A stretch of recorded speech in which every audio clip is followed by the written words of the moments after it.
people that bashed him will be eating their words this year. Pretty heavily favored to be a first-round pick, minus 400 earlier this week. But that's not the surprise. If you're drafting J.J. McCarthy in the first half of the first round, you clearly believe not only is he a starter, he's going to be your starter for years to come. But a popular bet was under 3.5 wide receivers in the first round. The tape doesn't lie, baby.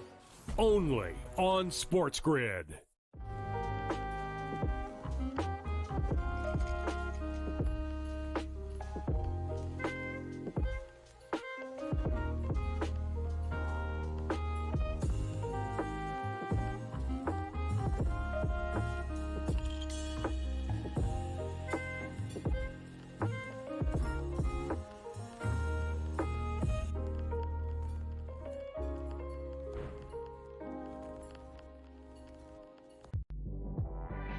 Quotes coming out about Embiid. Oh, he's a warrior. You'll never get him off the court. You're just telling me he's an injury. He's one slip and fall away from what's not seeing him anymore in this series. I would have sat him because there was only 1 day between the two games. It's 2 days between games 2 and games 3, and it's 2 days between games 3 and game 4. Betting above the rim. Only on SportsGrid. Game Time had 35 in the first half, Cam. And then, of course, he did not have another point the rest of the game. Lillard's, it's playoff game time. This guy will show up. He will hit shots. Indiana, you better respond here because I'll tell you, that's a bad loss. We were wrong, Carver. Like, hey, I admit, I was on the Pelicans. This game, I lost. Pharrell Coast to Coast. Only.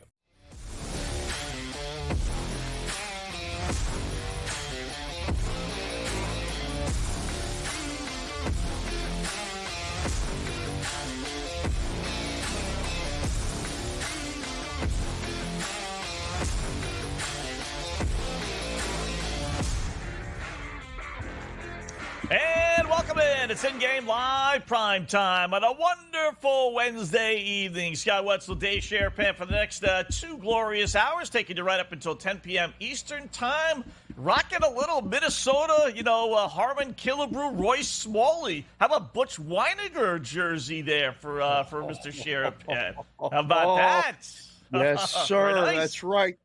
Frank Viola, there you Gary go. Gaetti. All right, Gary Gaetti. That's Ken good Herbick stuff right there. Oh, I mean, we could. That's Why one. could we name all of those guys and we can't remember right? what we had for dinner yesterday? I remember all of them. Yeah, those you know are good why? teams. Because why? What we had for dinner isn't on the back or front of a baseball card. That's why. Because I had all those cards. I used to be a card collector, right? Like as a kid, loved baseball, loved them, right? So I still have some old worthless 1970s, 60s, 70s, 80s in my closets. So that's why you know those guys. It's amazing. Because you couldn't watch them on TV, right? It's not like now. There's no four-letter network. How many times as a kid did you watch the Minnesota Twins play, right? Except in the postseason. Never. Unless they were facing, the team where you live with the Yankees, for my case. It was this week in baseball. That's it. That was the only connection to seeing the other league other than seeing the team that you saw. You're right, in Pittsburgh. I mean, I told you, WOR, watched the Mets. And then in Pittsburgh, we watched the Pirates. And after that, it wasn't until the Braves. So, yeah, baseball, man, it's really good. And Minnesota's the easiest bet of the day. You just bet against the White Sox. So I figured, we come on and, we tried with the Black Cloud. We'll have that later. We've tried, you wear something. They say, Dave, you're jinxing that team. Jinxing anybody. Just, getting dressed for the show. So, basketball You've had more tonight. winners. Way more winners with your jerseys you wear than jinxing.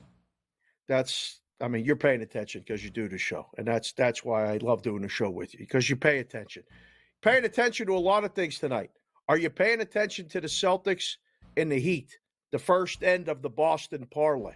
All right? Yes. I mean, what do you do with a game that closes 14 and a half, Scott? Well, it's interesting, right? I mentioned this with Joe when I was on Game Time Decisions a couple of minutes ago. Celtics are 15 and a half point favorite day, right? Game 1. And people thought it would be even higher. They ended up winning by 20. It was a blowout. And Miami made a late run. You had to sweat it a little bit. But, it was a blowout basically from start to finish. And yet the line today was only 14.5. It's like, it was 15.5 first game. They covered the spread relatively easily, and yet they lower the line. I don't see Jimmy Butler or Alonzo Mourning, in the words of Rick Pitino, walking through that door. So it seemed like the boys in Vegas wanted you to bet on Boston today. And as a longtime Celtic fan, I'm telling you, I would not be surprised if the Miami Heat won this game outright. I really wouldn't. And they're being competitive so far. Yes. Are you yes. outright? Like not just outright. cover the spread? Outright winner? To all my boys on the podcast, outright. Well, that's a hell of a call. 47-44, 4 minutes to go in the second quarter. We'll keep an eye on that one. Was the total an over or an underplay? Because the NBA totals have been nothing but unders so far for the playoffs. I mean, I think, two games, maybe 3 games went over, but all the trends indicated, that this was going to be another under.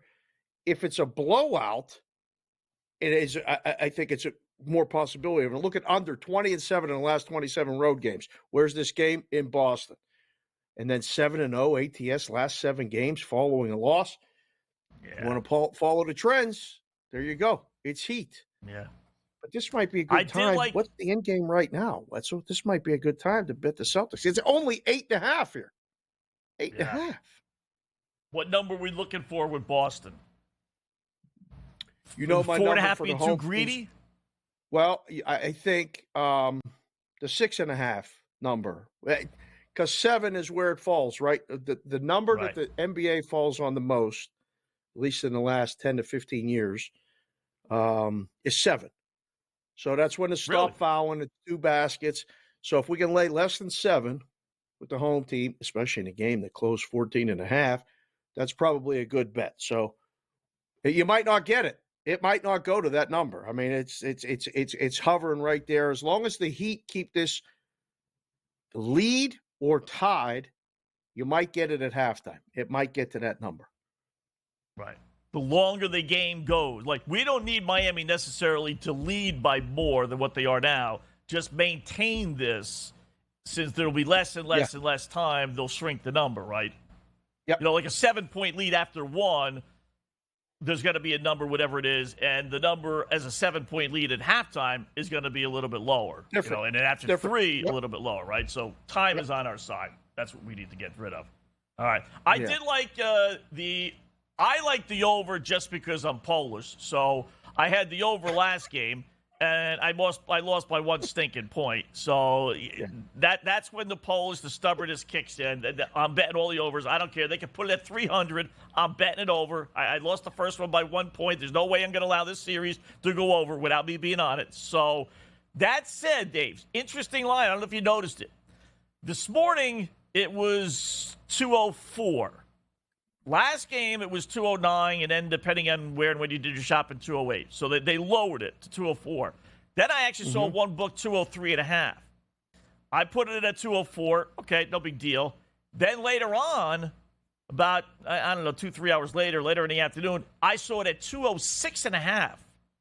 I don't know what it closed at, but boy, that was a 2.5-point spike up, and lo and behold, it's 53-50 Miami, 2 minutes left to go second quarter, and the current line is now 215.5. Correct. Running overpace right now. Close 206.5. No, 205.5, 205s. Pretty much consensus closing number. And again, that's a whole nother discussion because I don't know how you get a consensus closing number by looking at 10 different books with 4 different closing lines because we have 205, 205.5, 206, and 206.5 at one place. So you average it out and go, yeah. Now I understand this makes perfect sense. You are stubborn. I've done the shows with you enough now. You get that idea and you just keep driving that car right to that over. You just won't go. If you think we're on the right road, let me ask you this. You probably don't like to ask for directions, do you? I mean, no. Not now. You don't have to ask for directions. Right. Like with the phone and with the the different apps that will help you get to where you need to go. But you're probably that guy that would just keep driving, knowing you wouldn't ask for directions, right? You're that guy? Yeah, definitely. Wife would be yelling, stop at the gas station, stop at the gas. No, not happening. We'll drive until we run out of gas. I'm not asking for directions. You know, a man's man does not ask for directions, Sonny. Sorry. You ask. You married a man's man. Oh, yeah. There's a sign of weakness. You know, it's stubbornness, sign of weakness, sign of failure. No. How about getting to where you need to go on time without the aggravation? You'd rather go out of your way. If I told you this game was going to go under and you said, nope, I'm betting you over, and I don't care. That's fine. All right. I get it. It kind of reminds me, Dave, back in grammar school. Teacher was trying to make a point, right? So she said, all right, I'm going to whisper something to this guy, and you pass it along, right? The sky is blue, whatever it was, right? The sky is blue, right? By the time it went through everybody, it was the moon is red, right? So I can stop and ask for directions, and I can stop 2 seconds later, and it's completely different. Instead of going left, you're supposed to go right. Which one is it? So what's the point? What's the point? Right? The Celtics are leading 59 to 58, just like that. So our dream of 6.5 is probably long gone. It's up to 10.5 here. Thanks for coming. I'll tell you, you had Miami money line halftime. You're sweating right now. You had a shot. You still got a shot, but not looking as good as it did a moment ago. That's for sure. All right, in-game live continues here in the grid.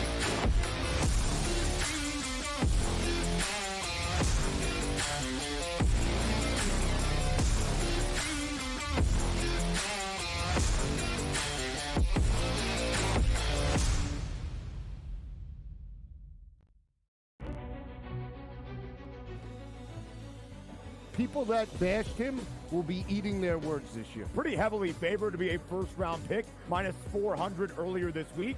But that's not the surprise. If you're drafting J.J. McCarthy in the first half of the first round, you clearly believe not only is he a starter, he's going to be your starter for years to come. But a popular bet was under 3.5 wide receivers in the first round. The tape doesn't lie, baby.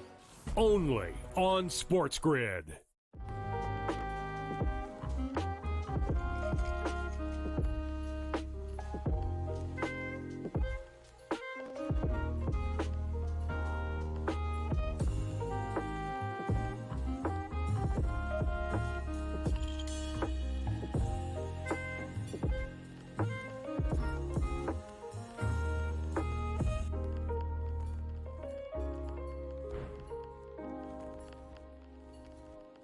The Bostonian versus the Book. You're not going to get the Tiger Woods size audience. Because do you know where they went?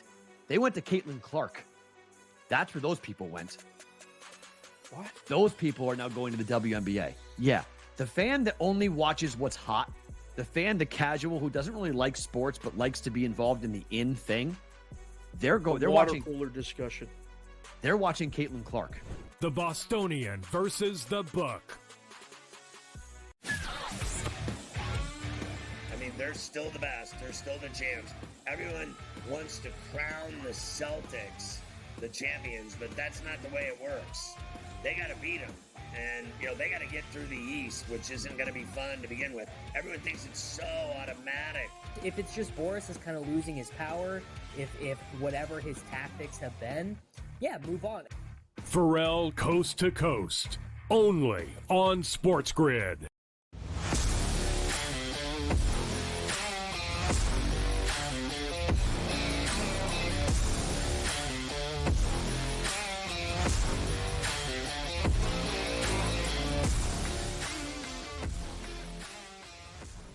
All right, welcome back. In-game live, Primetime here on the grid. Scott Wetzel, Dave Sharapan, just underway. Hour number one. A lot to get to. We got NBA playoffs. We got games that are going on. We got games coming up. We got hockey playoffs. One game going on. Couple more coming up. We got baseball. I have I don't even want to spoil it because I know whenever I tempt you, you drag it out of me. So, but I have a nearly 11,000 to 1 parlay in the NHL. That I think's got a halfway decent. Maybe it doesn't cash in its entirety, but it's got a decent chance of the boys in Vegas offering us a buyout.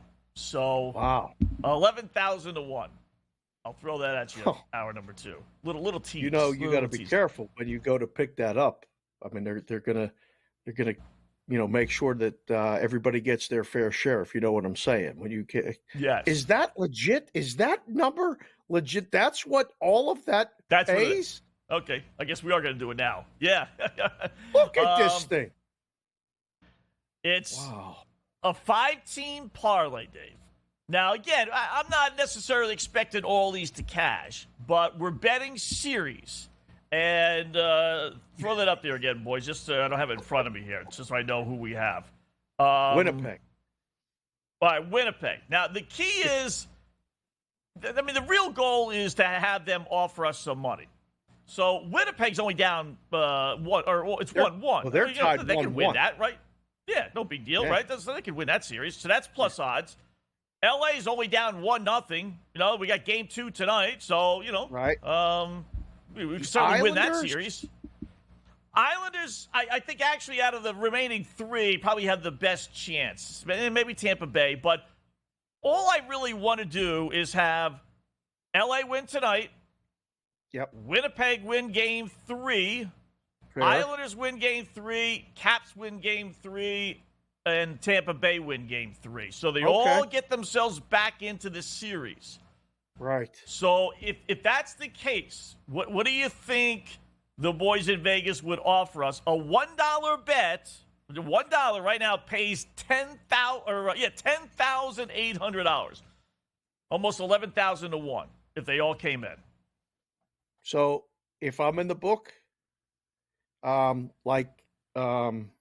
Michael said in The Godfather, my offer is this: nothing. I'm not offering you a thing. Not offering you a thing. They got to tie the series up. We need the Islanders to win both games on the island. We need the Caps to win both games in Washington. And we need the Lightning to win both games. Now they're going to be, when you look at the numbers, the only one that's not favored of those 3 is the Caps in game 3. So you got the favorite in the Islanders, small. You got the favorite in Lightning, small. We're going to need a miracle tonight, in my opinion, for the Kings to win at Edmonton. But even if they lose, they're still 0-2, right? They're still only, I could have waited until after today and taken the risk that LA loses and have higher odds on them. But, all right, so 11,000 is not enough. We got to wait till I get to 14,000, right? So I'd rather have the extra game in hand today. It's fine that the offer is high enough, or the bet is high enough. The odds are high enough. Right. This would be one of those ones where I would actually, like, if I was sitting in a risk room and it comes across my desk or my ticker, my bet ticker, and I see it and I kind of chuckle and go, wow, this guy's very, very ambitious. This is one of the words I would always use, and say, he's taking his shot.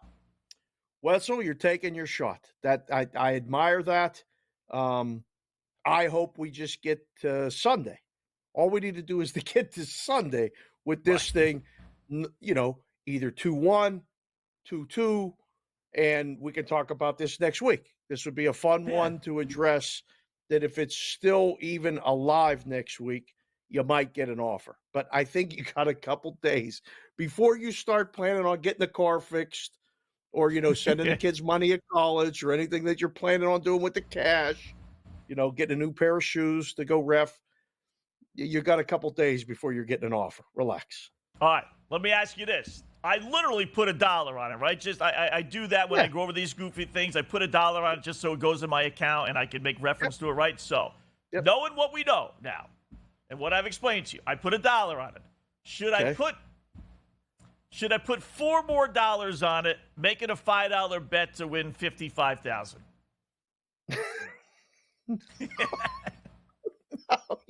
No, you should not. You should take the $4 and bet the opposite.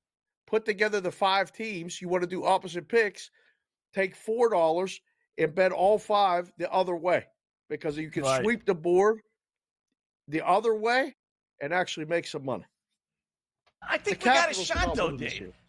Listen, we got a game in hand with Winnipeg and Colorado, right? Meaning Winnipeg could lose game 3, and we still got a shot.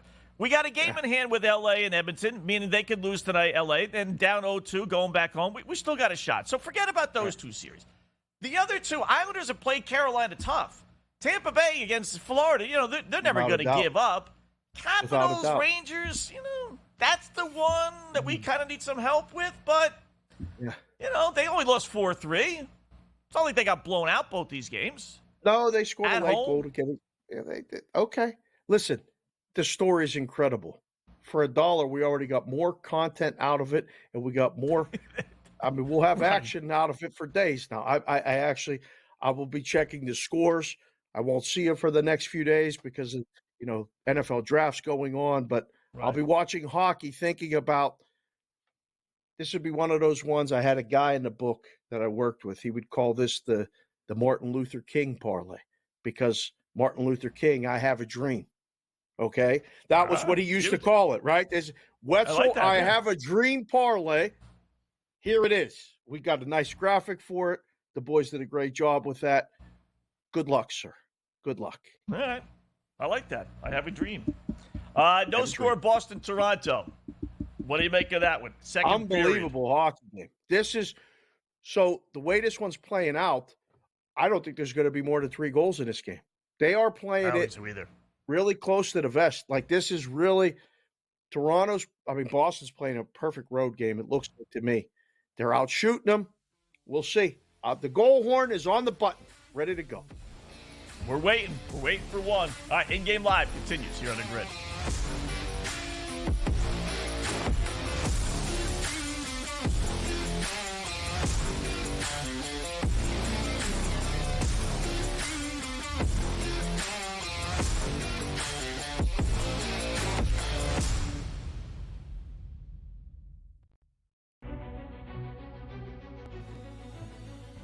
People that bashed him will be eating their words this year. Pretty heavily favored to be a first-round pick, minus 400 earlier this week.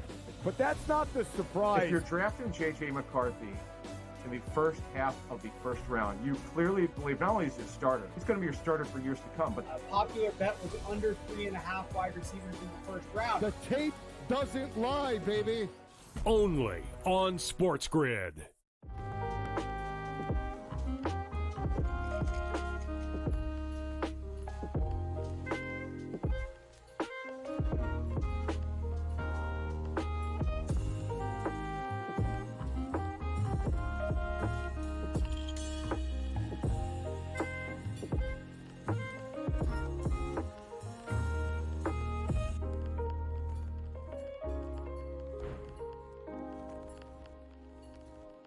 The Bostonian versus the Book. You're not going to get the Tiger Woods size audience. Because do you know where they went?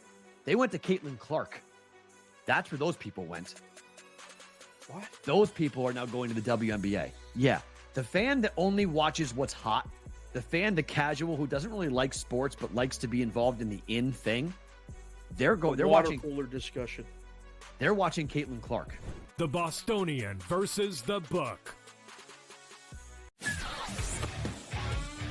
I mean, they're still the best. They're still the champs. Everyone wants to crown the Celtics the champions, but that's not the way it works. They got to beat them. And, they got to get through the East, which isn't going to be fun to begin with. Everyone thinks it's so automatic. If it's just Boris is kind of losing his power, if whatever his tactics have been, move on. Pharrell Coast to Coast. Only on SportsGrid.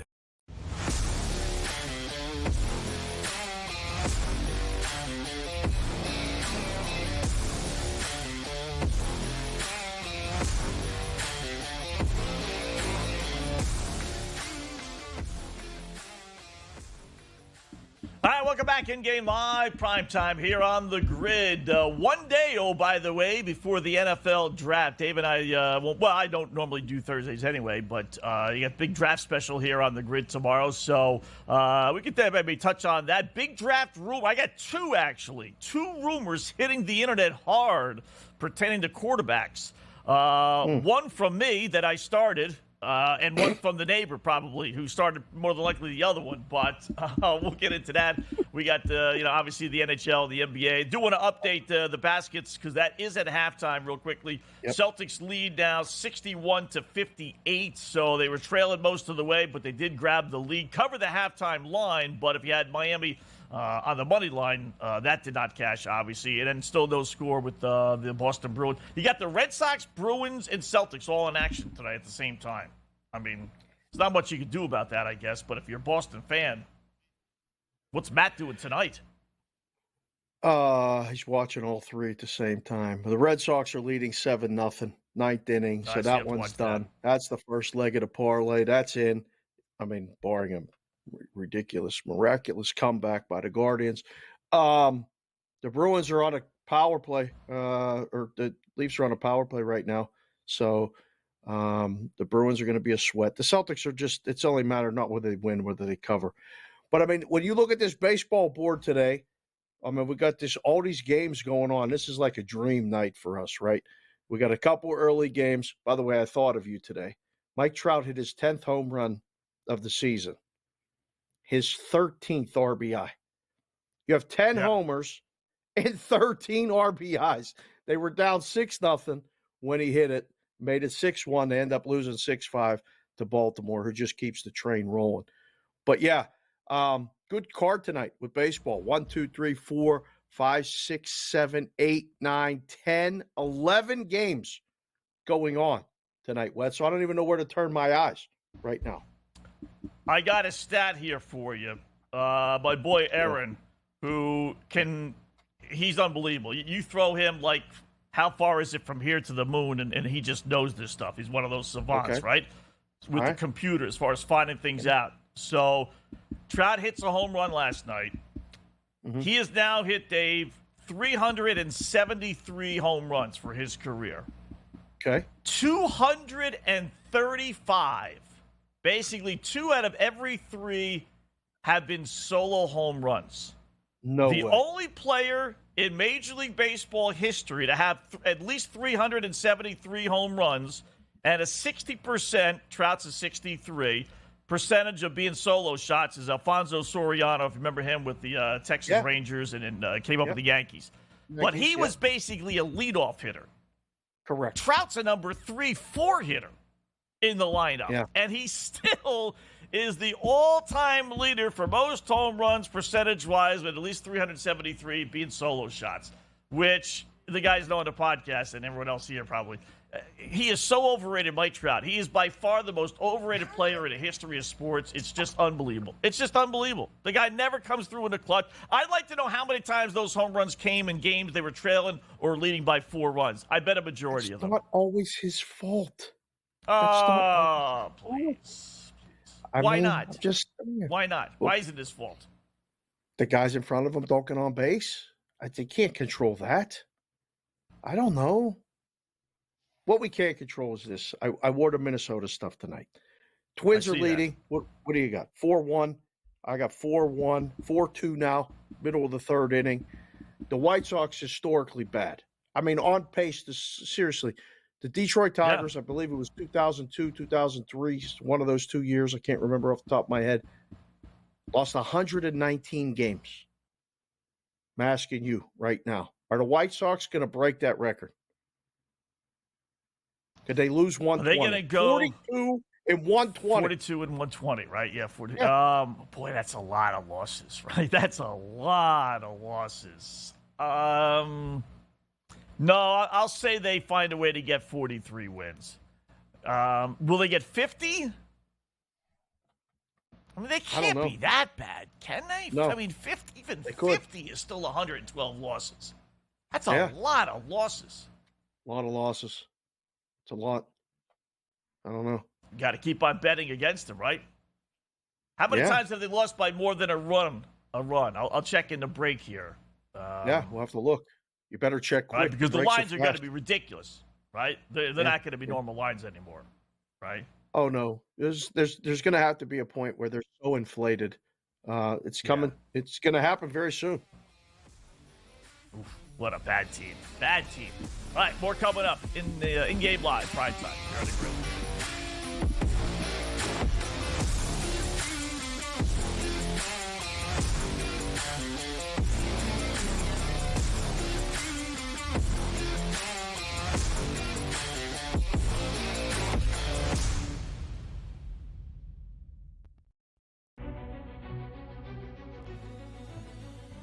people that bashed him will be eating their words this year. Pretty heavily favored to be a first-round pick, minus 400 earlier this week. But that's not the surprise. If you're drafting J.J. McCarthy in the first half of the first round, you clearly believe not only is he a starter, he's going to be your starter for years to come. But A popular bet was under 3.5 wide receivers in the first round. The tape doesn't lie, baby. Only on SportsGrid.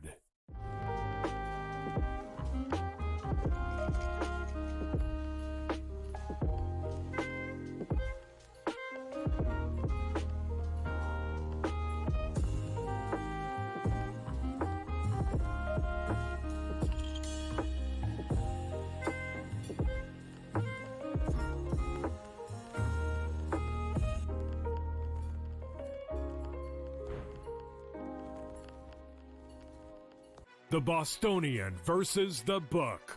You're not going to get the Tiger Woods size audience because do you know where they went? They went to Caitlin Clark.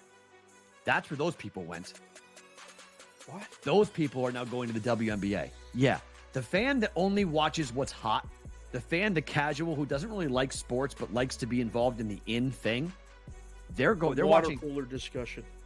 They're watching Caitlin Clark. The Bostonian versus the book. I mean, they're still the best. They're still the champs. Everyone wants to crown the Celtics the champions, but that's not the way it works. They got to beat them. And, they got to get through the East, which isn't going to be fun to begin with. Everyone thinks it's so automatic. If it's just Boris is kind of losing his power, if whatever his tactics have been, yeah, move on. Pharrell Coast to Coast. Only on SportsGrid.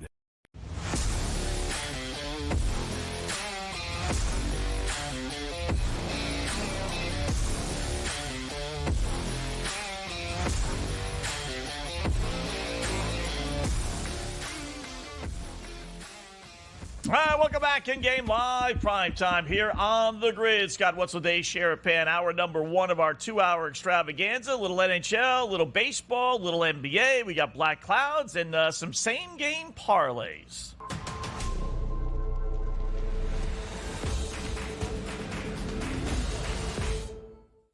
All right, we need a winner here tonight. We're going to go with the second NBA game, or is it the third? Second. There's only two tonight. Second three in tonight. hockey.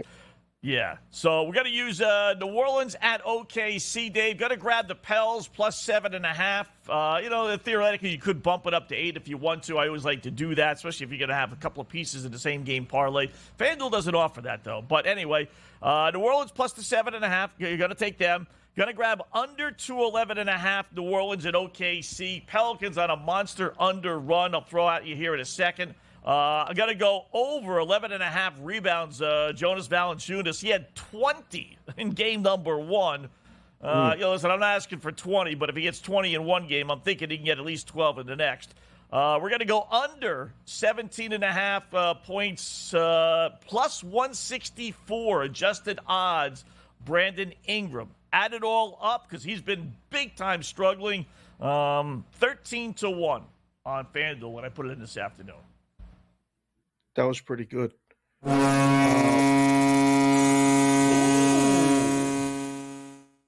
know who that is? Toronto was on a power play, but I don't think they scored. So I'm hoping scored after a power play.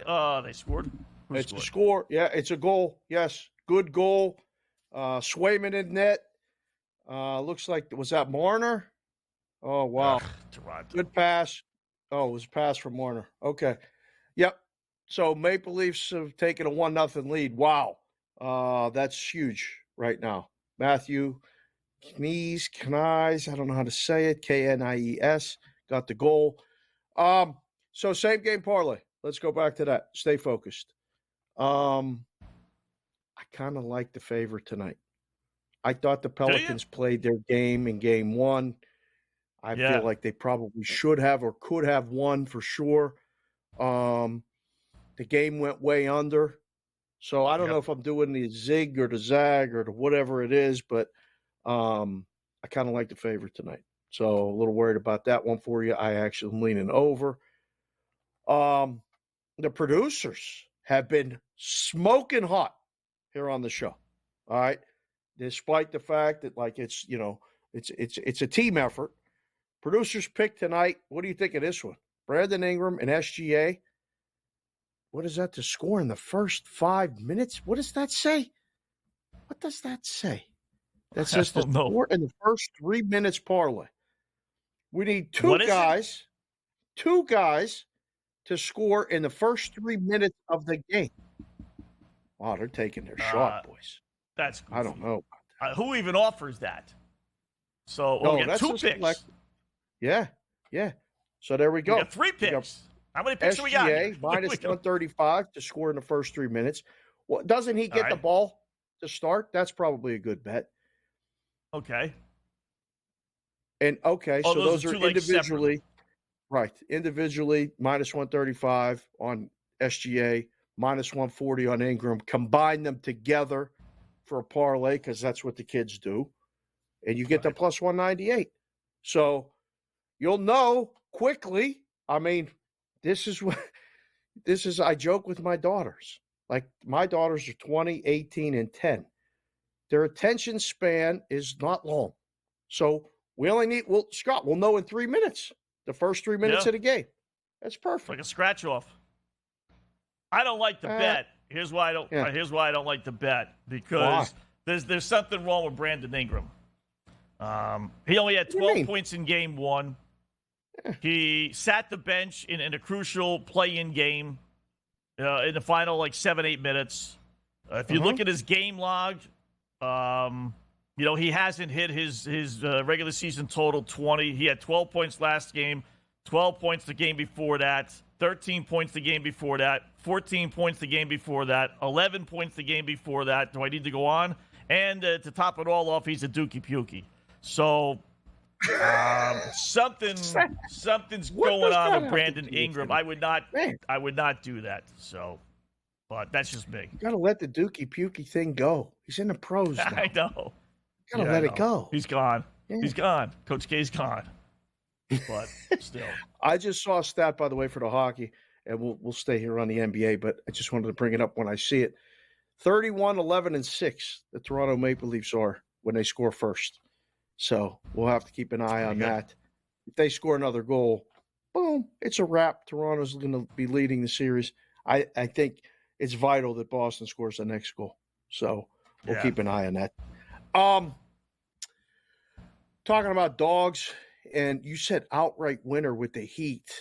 We got Eric coming up next segment. We're going to talk about some other series and some other things, but are the Phoenix Suns done? Has the Suns set on the Phoenix Suns? Is it over? They're going home. Would you have put them in a parlay like you did with that crazy hockey parlay down 2-0? Yeah, I probably would have.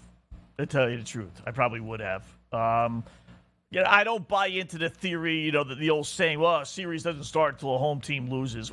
Listen, the season could end. 4-3, every home team wins. So how do you make sense of that? So I don't buy that. But, until a team loses at home, when you're down 2-0, you can come back. It does happen sometimes. Not a lot.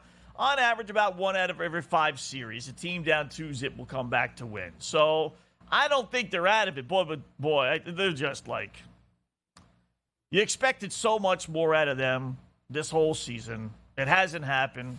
Hasn't happened the first 2 games. Can't even score 100 points, let alone win the game. There's not a whole lot there except for just they're going back home, Dave. So, but listen, you win game 3. It's 2-1. You got all the momentum, and that's why these teams that are down 2-0 going back home, whether it's NHL or postseason, they are still alive. They are. Yeah, no question.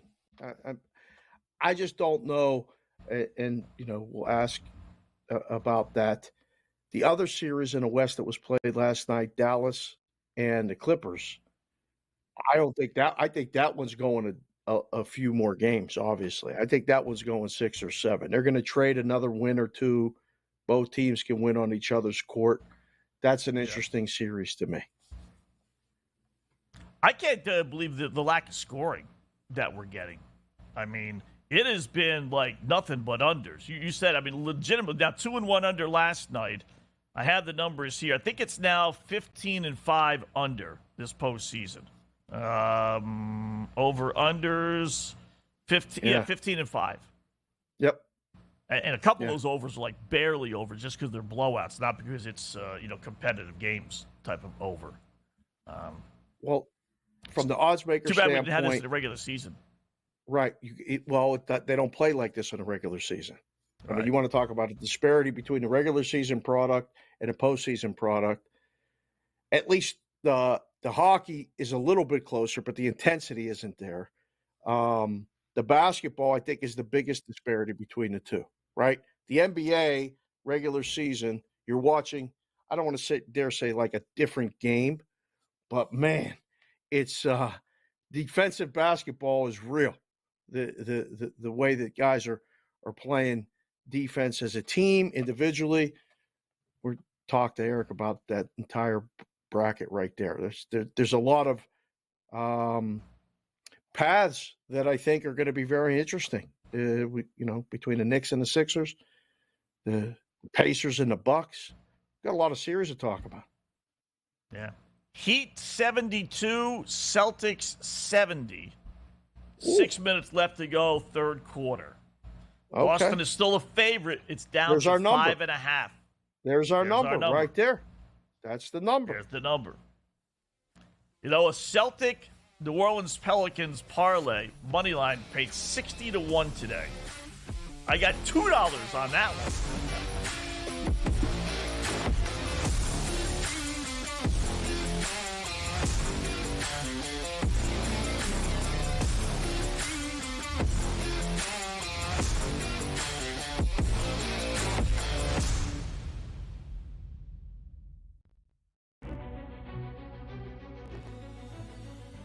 People that bashed him will be eating their words this year. Pretty heavily favored to be a first-round pick, minus 400 earlier this week.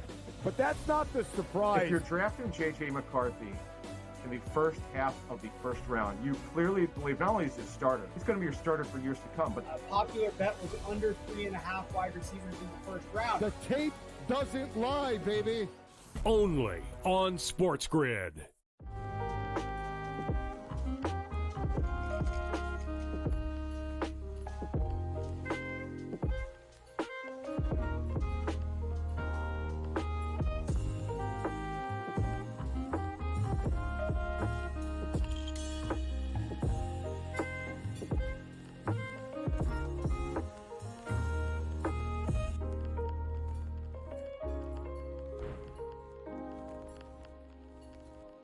The Bostonian versus the Book. You're not going to get the Tiger Woods size audience. But Done. do you know where they went?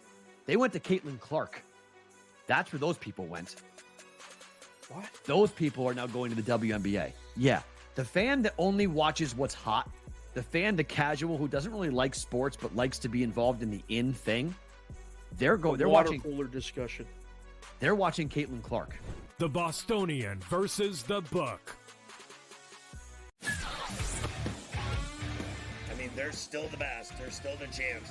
Everyone wants to crown the Celtics the champions, but that's not the way it works. They got to beat them. And, they got to get through the East, which isn't going to be fun to begin with. Everyone thinks it's so automatic. If it's just Boris is kind of losing his power, if whatever his tactics have been, yeah, move on. Pharrell Coast to Coast. Only on SportsGrid.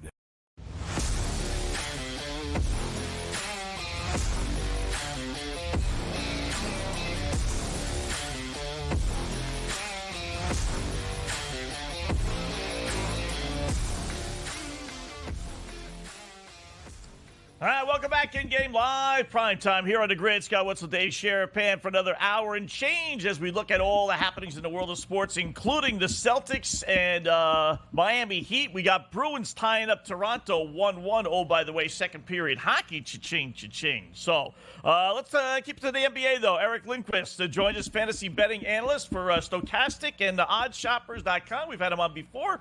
Pleasure having you on again. Eric, how are you tonight, my friend? Doing well. I mean, this is wild. I'm doing better than Celtics fans at the moment. Down 10, 4-10 left here in the third. This is not what we were expecting this evening, that's for sure. But I'll have more going on later in the evening. So good timing for me, sitting back watching this one. But man, not the outcome I was looking at. What do you think? So you said you got action later. I want to ask you about action coming up over the weekend. Specifically, I'm dressed like Gary Gaetti and Kent Herbeck. I thought you might have pretty good thoughts on the Minnesota Timberwolves and how good they look. The Minnesota guy. Right. OKC and New Orleans. What are you looking at for that game?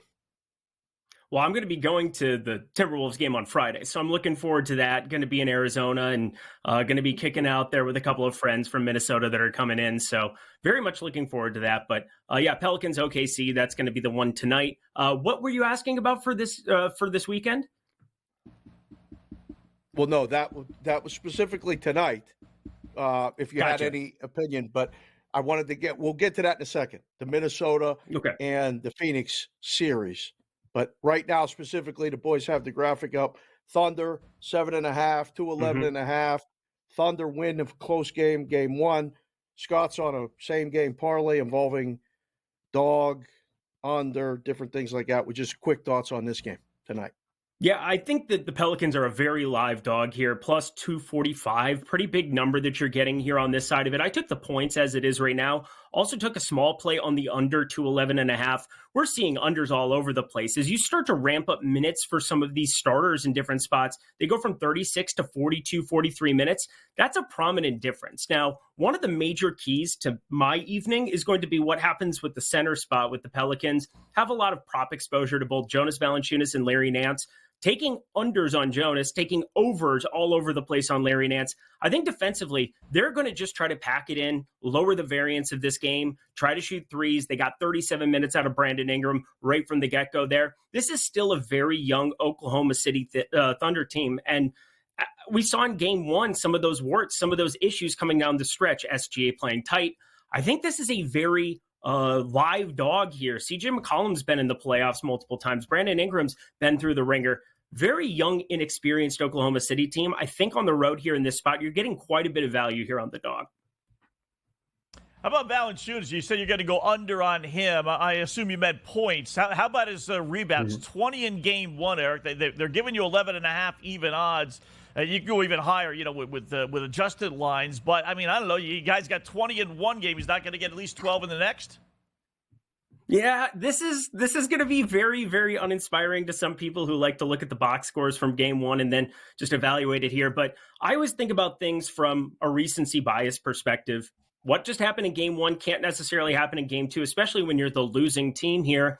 We saw throughout the regular season that they are Willie Green specifically. He is willing to sell out everything on the offensive end in order to pack it in defensively. And without Zion Williamson out there, you're going to see at some point Larry Nance play 30-plus minutes, and you're going to see Jonas Valanciunas play 18 or less. He is a fifth percentile defender in the NBA, one of the worst at the center position specifically. Jonas Valanciunas is flat-footed. Chet Holmgren is going to be able to do whatever he wants on the perimeter against him in the pick and roll with SGA.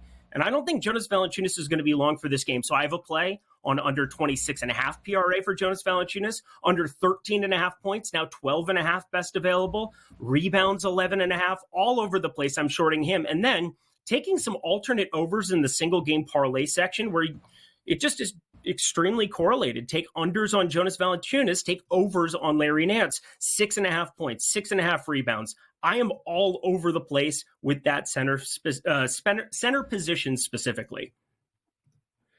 I'm out in Vegas.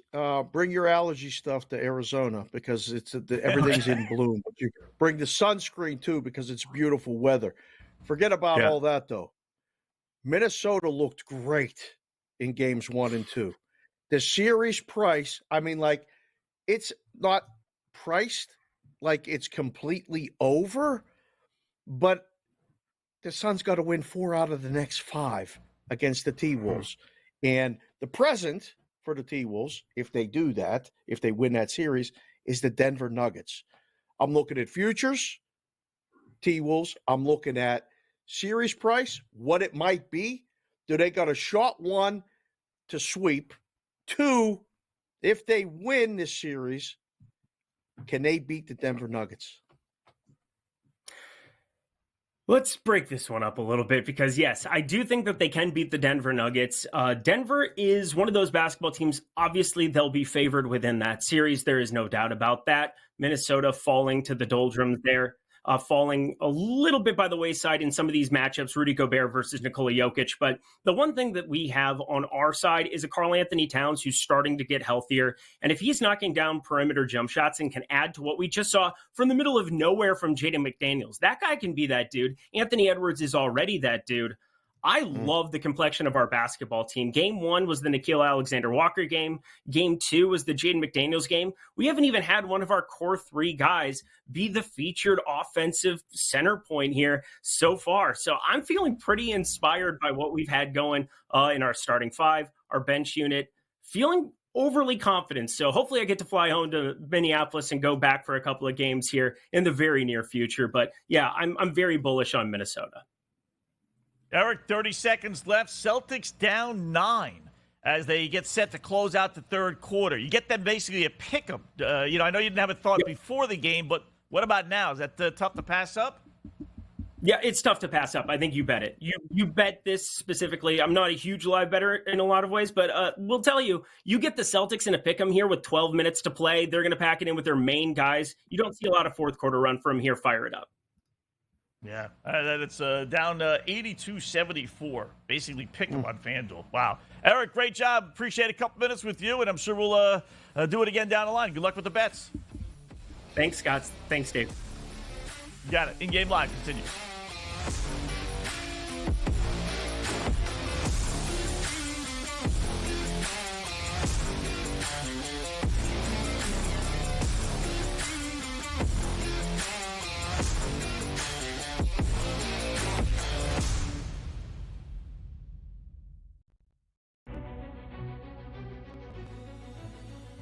People that bashed him will be eating their words this year. Pretty heavily favored to be a first-round pick, minus 400 earlier this week.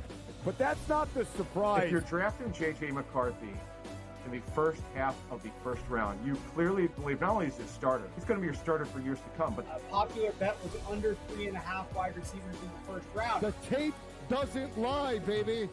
Only on SportsGrid.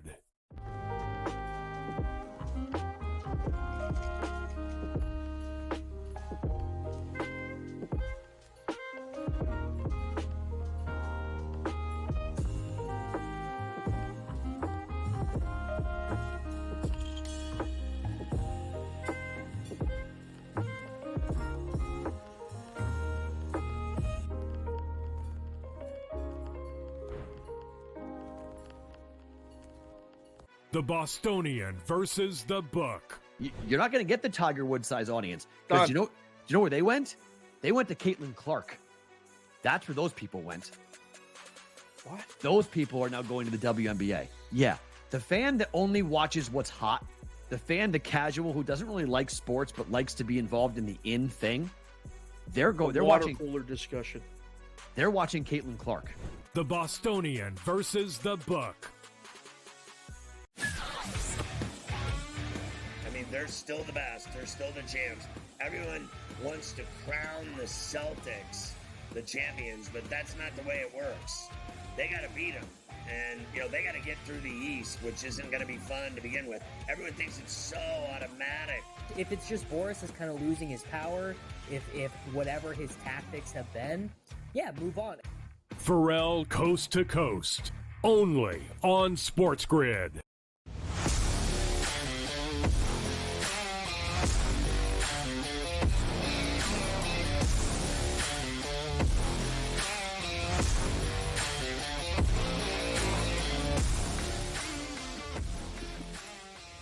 All right, welcome back in-game live, Primetime, hour number 1, wrapping up shop. Here's still a full hour to go, so don't go anywhere. Still got time this hour, including time for our Black Cloud.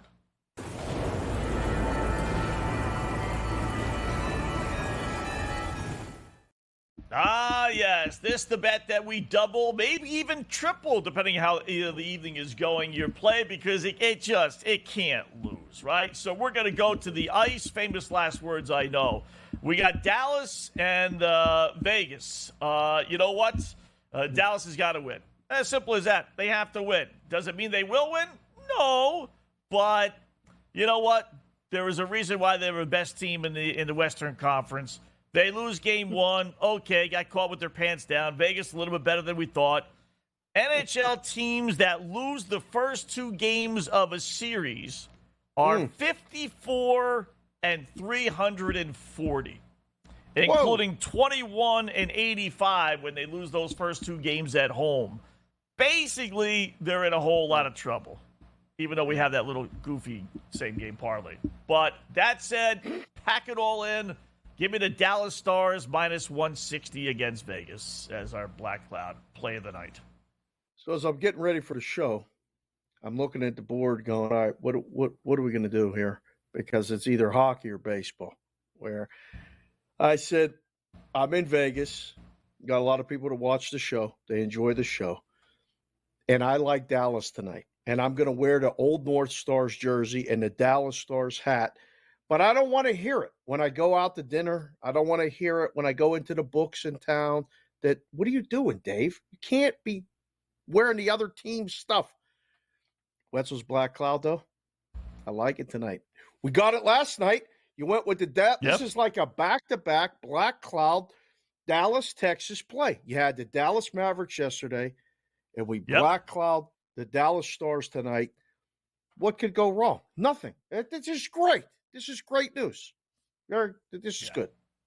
Yeah. And we need them. Right? They're one of our three teams. Although we got new life with Colorado, but I'm not really counting on Colorado. Do. Yeah, well, we got new life with that. Listen. Yeah. How about that last night? Did you see that coming? I didn't see that coming. Gorgiev, right? Listen, if he plays goal, we could have that final. We could have the Florida and Avalanche beat a Stanley Cup, not worry about anything except the NBA Finals. Talking about a crazy parlay. If we get that, they'll be offering you something. The books will be they'll be sending you to those offers on the app. Where's Wetzel at? Let's go. Right. Because I'm pretty confident with Boston, Denver. I know there's a long ways to go. Whoa. And Boston's losing tonight. But I think we're going to hit the NBA one, too. It's the hockey one that, so if we can get these teams to move along, that would be cool. I don't even want to look it up how much it pays because I forget. No, because we have so many different combinations. I'm not even gonna look it up. Don't look. Yeah. The bet has been made. It's in the history. Just leave it there, right? Yeah. We know it's there. Get past the first round. You cannot look at that. That's like looking in your pocket when you're playing blackjack at the table and you're checking the chips and you're looking and what are you doing? You go on a run, 16, dealer makes it 20. No, we're not looking. Don't look. We're fine. In the great song, The Gambler, you never count your chips until the whatever this lyric is. Don't count your money until it's over. Until the dealing's That's done. it. I always thought there should have been one more verse. They needed one more verse, But that's like 80s where you only had like 3 verses. That's it. There's your song. The kids don't even know what you're talking about. I know. Kenny Rogers, The Gambler. It's a great song. Look it up. It's great. It's a good song. Good song. Really I've always wondered why there weren't like more story songs. I mean, people love story songs. The Jim Croce's of the world, right? Listen. Bad Leroy Brown. I mean, people like stories in their songs. Great. Not just great. Devil Went Down to Georgia. I mean, come on. That's one of the best story songs. I mean, please. Right. Meatloaf. Dashboard Lights. Another good song. Great. Stories. Yeah. Oh, please. One of the all-time best albums. All-time best albums. Everybody loved Meatloaf. Whether you were a druggie, a sports guy, a nerd, everybody, black, white, green, everybody loved Meatloaf back in the old days, I'll just say. All right, hour number 2. More music trivia coming up next here on the Grid.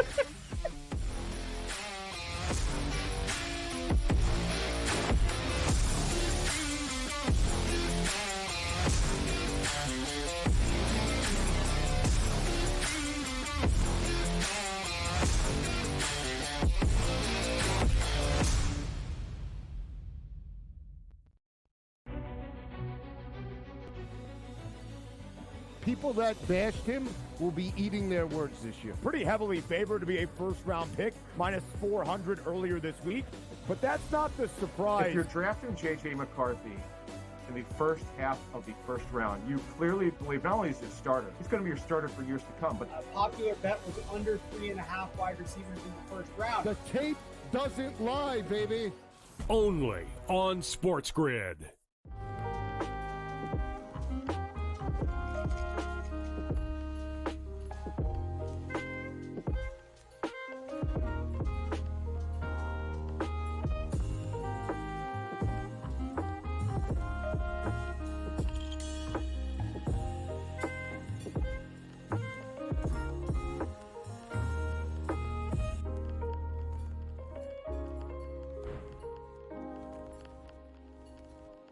The Bostonian versus the Book. You're not going to get the Tiger Woods size audience because do you know where they went?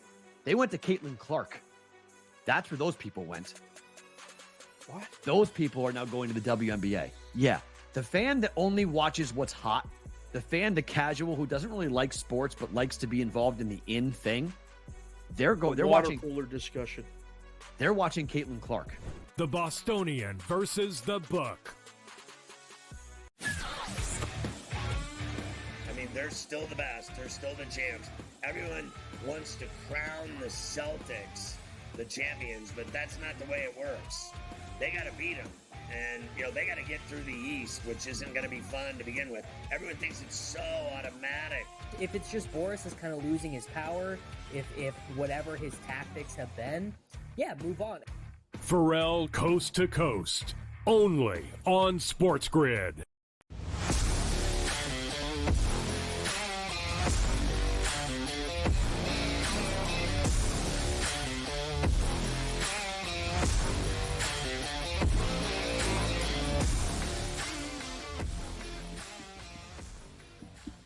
All right, welcome back. InGame Live, Primetime here on the grid. Hour number 2. Scott Wetzel, Dave Sharapan for another hour. We got Cam Stewart in about 40 minutes or so. We'll grab some thoughts from him before he takes over, along with Game Rincey, top of the hour. But in the meantime, we got NBA, we got NHL, we got a couple baseball games. Cam will give us his golf picks. We got a little alternate universe. We'll get to that here in a second. But really the big story coming out of the NBA, Dave, got to keep on looking at this. Miami 85, Boston 79. They've started the fourth quarter. It's really been Miami from start to get-go.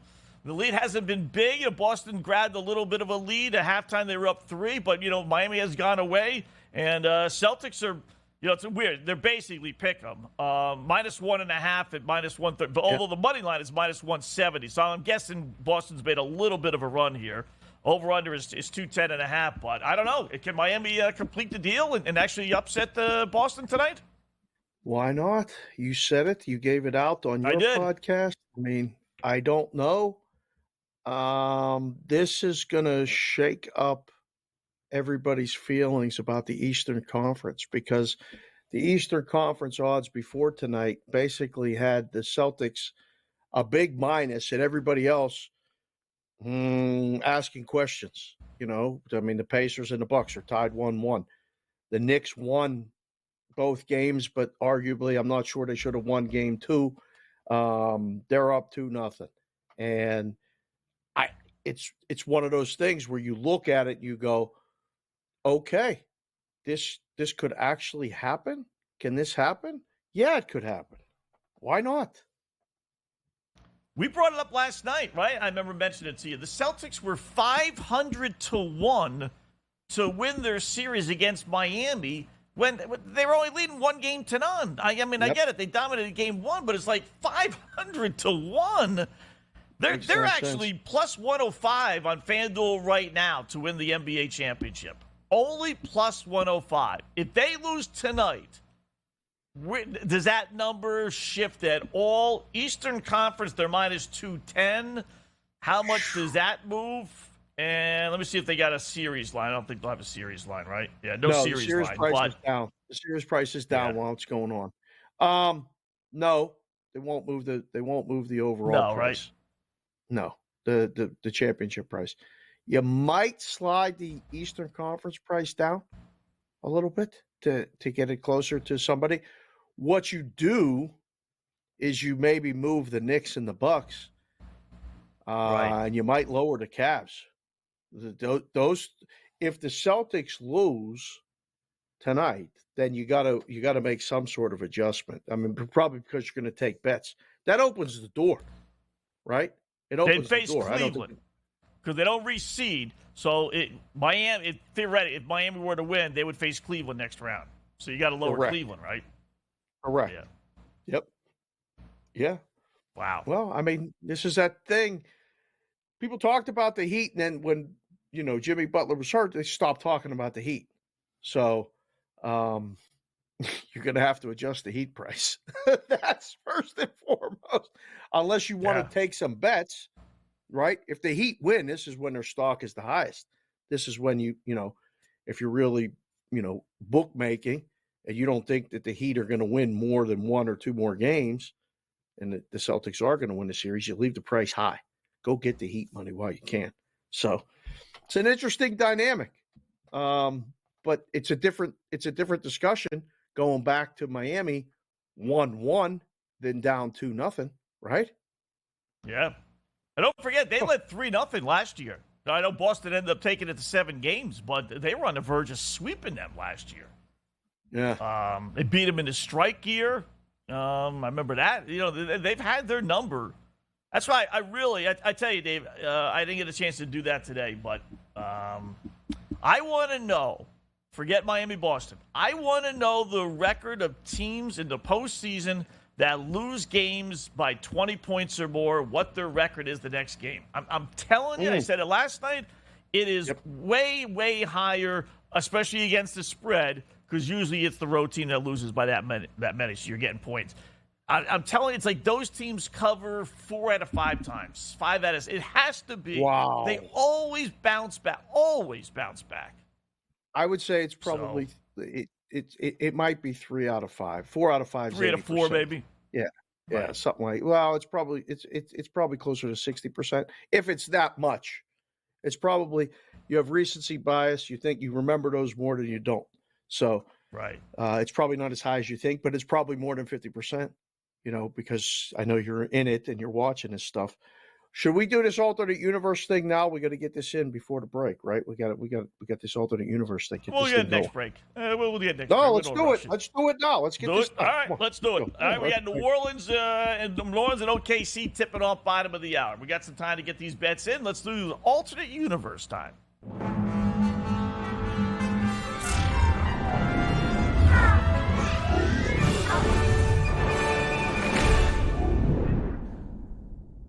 All right, this is the segment where we take a game that we like, big game, obviously, and then we adjust the lines, either get more points or give less, however you want to work it. So it's New Orleans getting 7.5 at OKC. That's the basic line.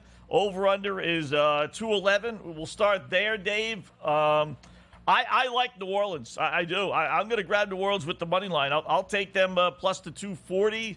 You even want to put a couple shekels, lay in 3.5, and get it up to like 3-1 or so. I'd be okay with that. I think the Pelicans win tonight. Okay. I'm looking at the side.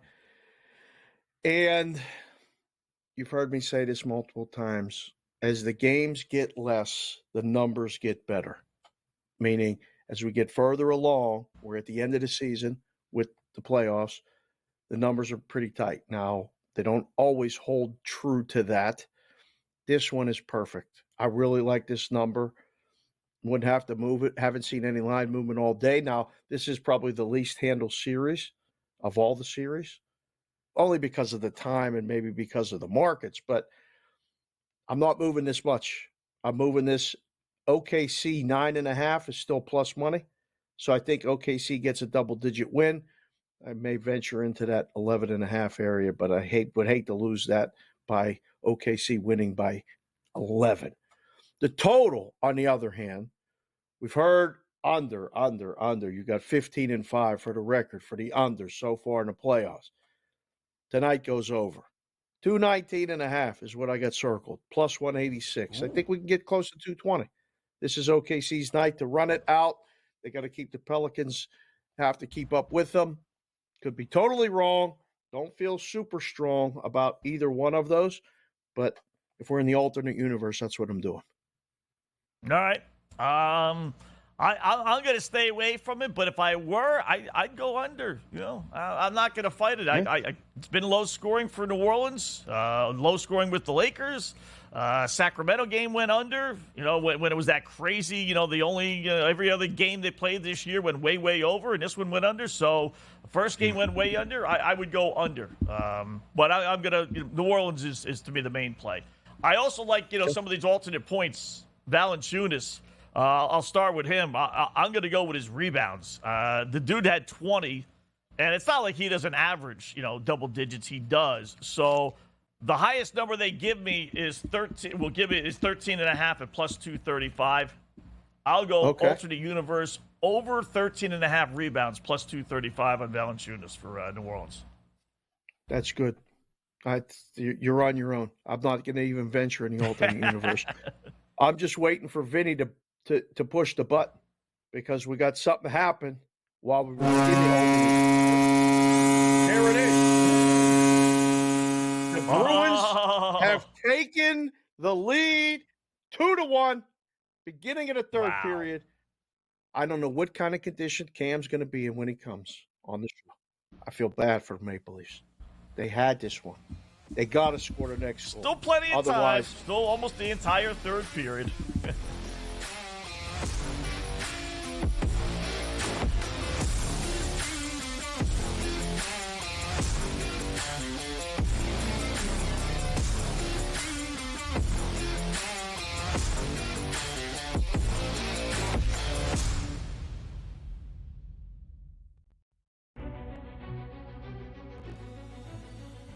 People that bashed him will be eating their words this year. Pretty heavily favored to be a first-round pick, minus 400 earlier this week.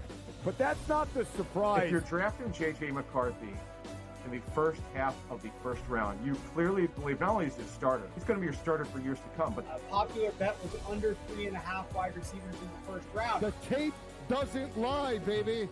Only on SportsGrid.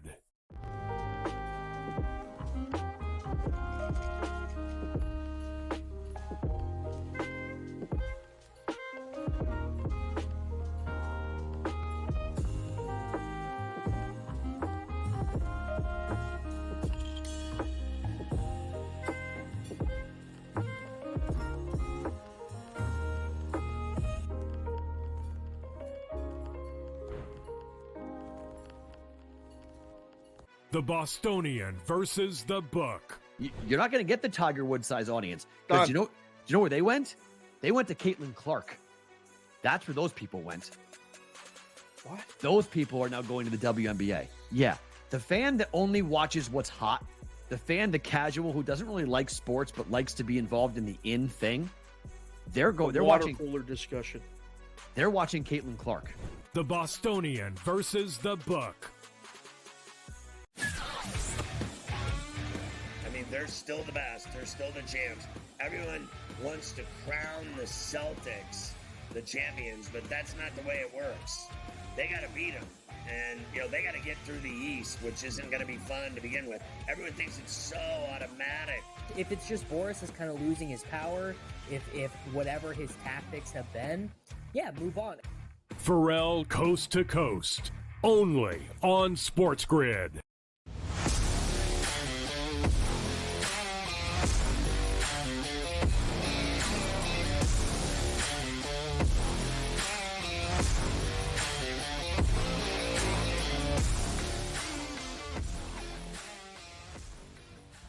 All right, welcome back InGame Live, Primetime here on the grid. What do we got? 14 past the hour. Scott Wetzel and Dave Sharapan here. So, yes, the Bruins do score.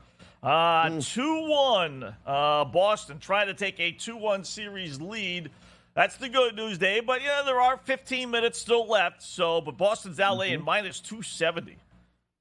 65 on Toronto. That's a hefty minus 370. Now, how do you explain that, right? I mean, you have the whole third period. And they're going on a power play. They're going on a power play right now. Yeah. So just locked up too. If you think they're going to score, you got to grab them. So I don't know. I can't explain it. it's one of those things that I sat in a room and I did it, helped make the numbers, watched the model work, and I still can't explain it. Now I've done the shows now here in game live. This is year number 3 doing the shows and going. I still don't understand why the line's what it is. It's a lot closer. Like the hockey lines, it's one goal. Like you said, for the Celtics and the Heat, it's one game. I don't know. I listen to the math guys tell me, and then I watch people bet it, and they win. And I'm like looking at the math guys going, you guys maybe had the math wrong. I'm just saying. I don't know.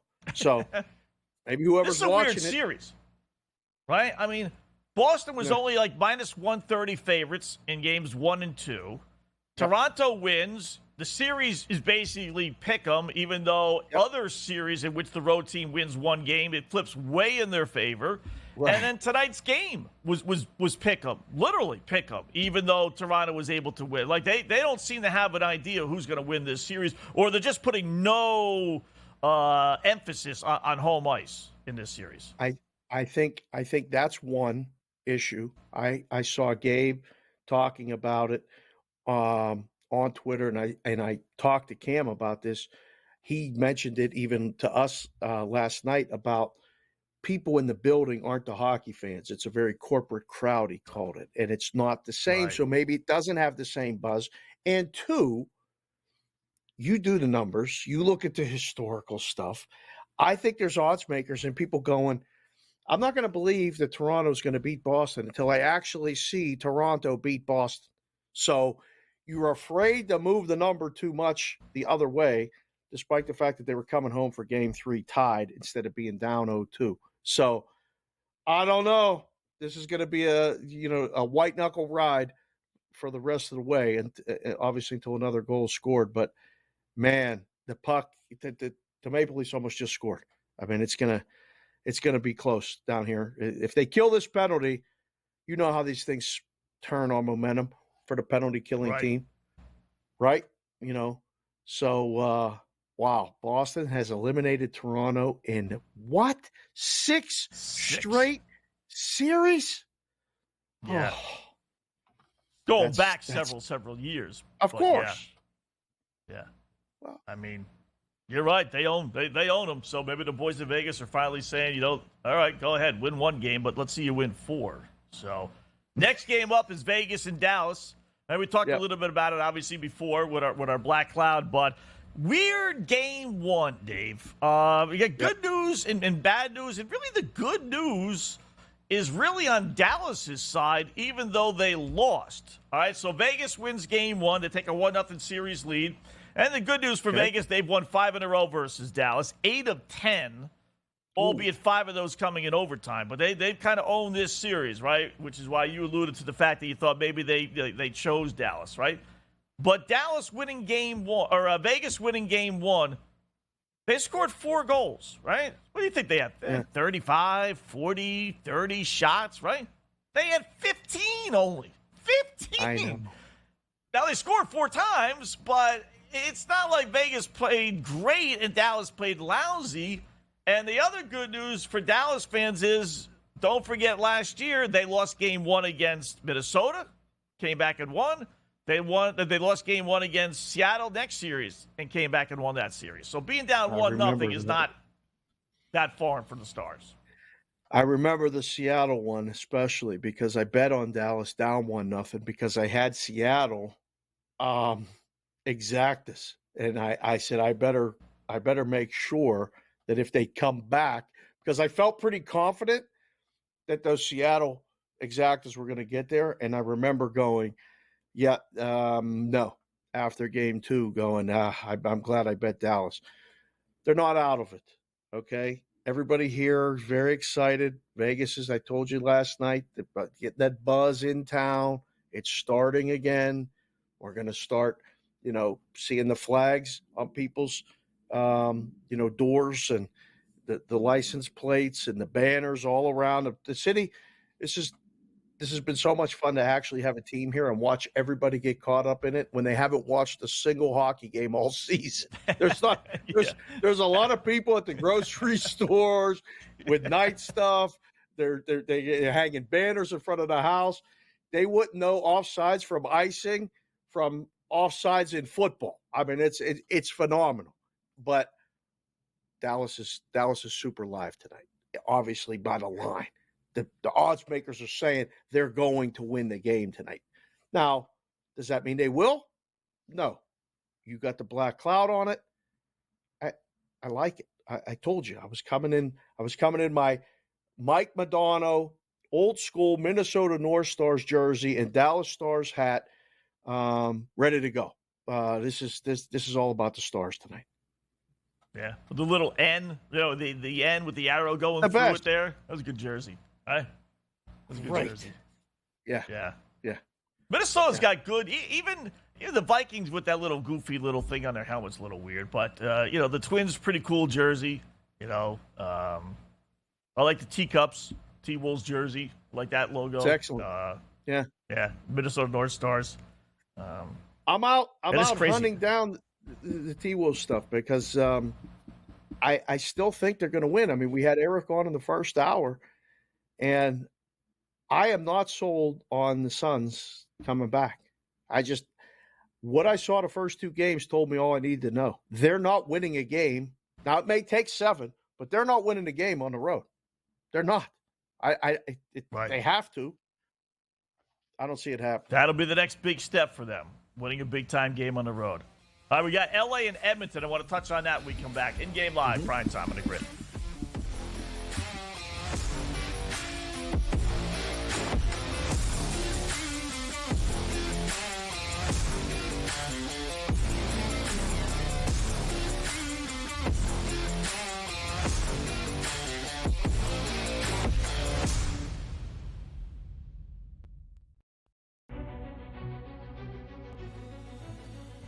People that bashed him will be eating their words this year. Pretty heavily favored to be a first-round pick, minus 400 earlier this week.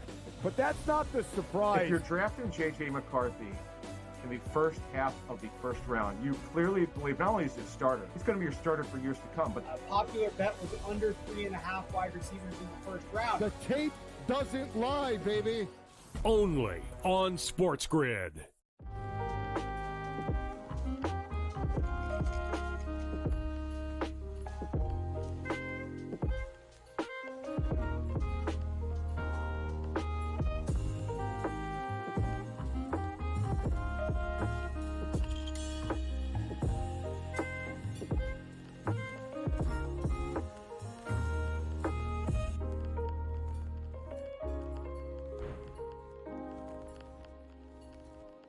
The Bostonian versus the Book. You're not going to get the Tiger Woods size audience because do you know where they went? They went to Caitlin Clark. That's where those people went. What? Those people are now going to the WNBA. Yeah, the fan that only watches what's hot, the casual who doesn't really like sports but likes to be involved in the in thing. They're watching cooler discussion. They're watching Caitlin Clark. The Bostonian versus the Book. I mean, they're still the best. They're still the champs.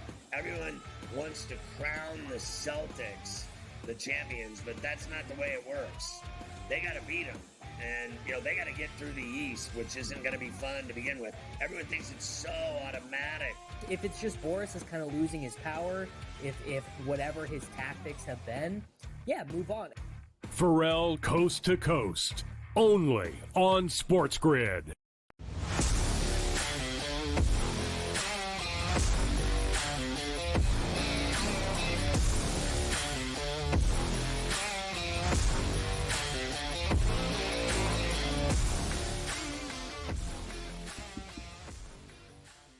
All right, it's In-Game Live, Primetime here on the Grid. Hour number 2, Scott Wetzel, Dave Sharapan previewing the hockey that's going to set to start a couple more games here in a little bit, about 10-15 minutes for the first one. And we're keeping an eye on the Celtics, who are now trailing by 9. Wow, with 3 minutes left, they're going to lose this game. 107 by 11 now, 107-96 with 2 minutes left. Game's going to... Well, I won't say go over, but you need a half a point in 2 minutes. Got a feeling it's going to go over. And now Miami's laying 8.5, Dave. Celtics 17-1 on the money line. They're going to lose. How about that? They're going to lose. They're going to lose. Wow. Well, we do this. We've talked about this all the time with Rancy and Cam, and we talked about it here on the show. When all the teams play in the city, they don't all win. Very rarely do you get, you don't have that many times during the season where, there's 3 teams in Boston playing right now, right? Red Sox, Celtics, and Bruins all playing, and they're not all going to win. The Bruins are going to win. They're holding on. It's 2-1, 10 minutes to go. The Red Sox pitched a gem today, shut out the Guardians.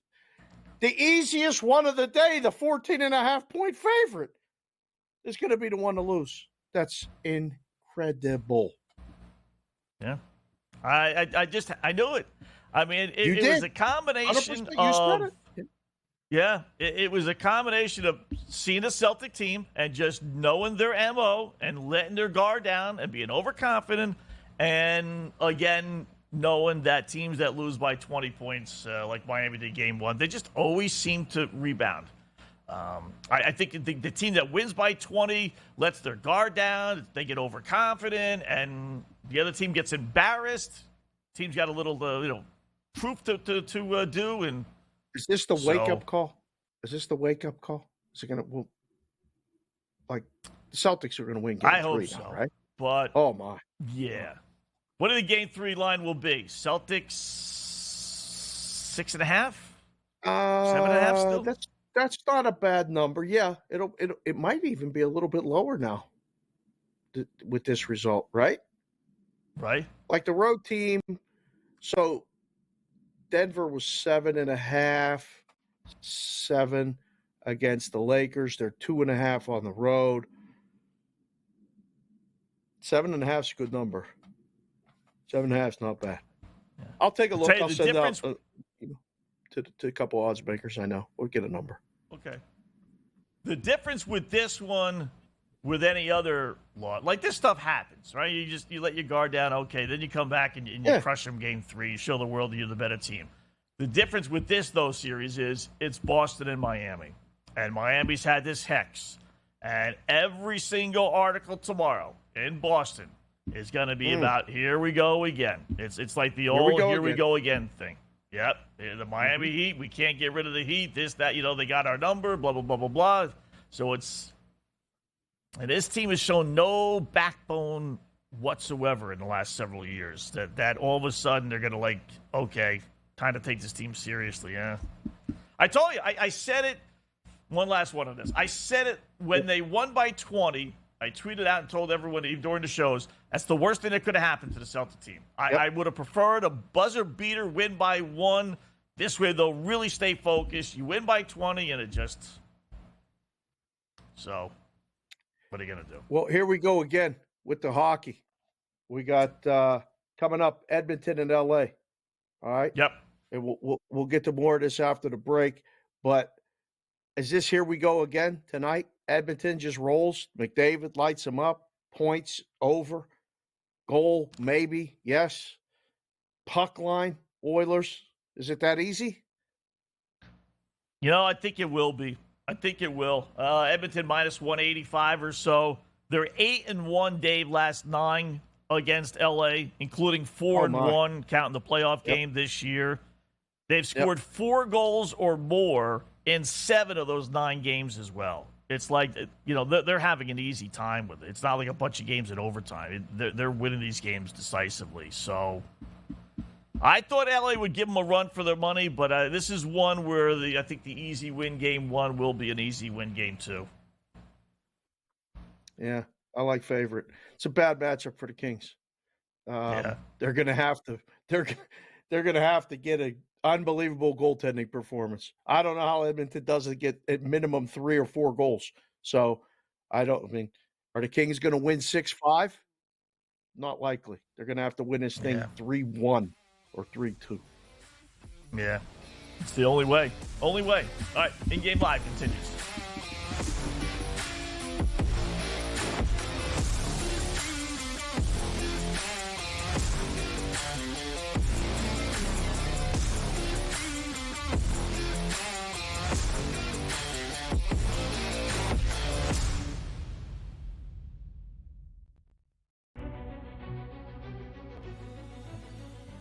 people that bashed him will be eating their words this year. Pretty heavily favored to be a first-round pick, minus 400 earlier this week. But that's not the surprise. If you're drafting J.J. McCarthy in the first half of the first round, you clearly believe not only is he a starter, he's going to be your starter for years to come. But A popular bet was under 3.5 wide receivers in the first round. The tape doesn't lie, baby. Only on SportsGrid.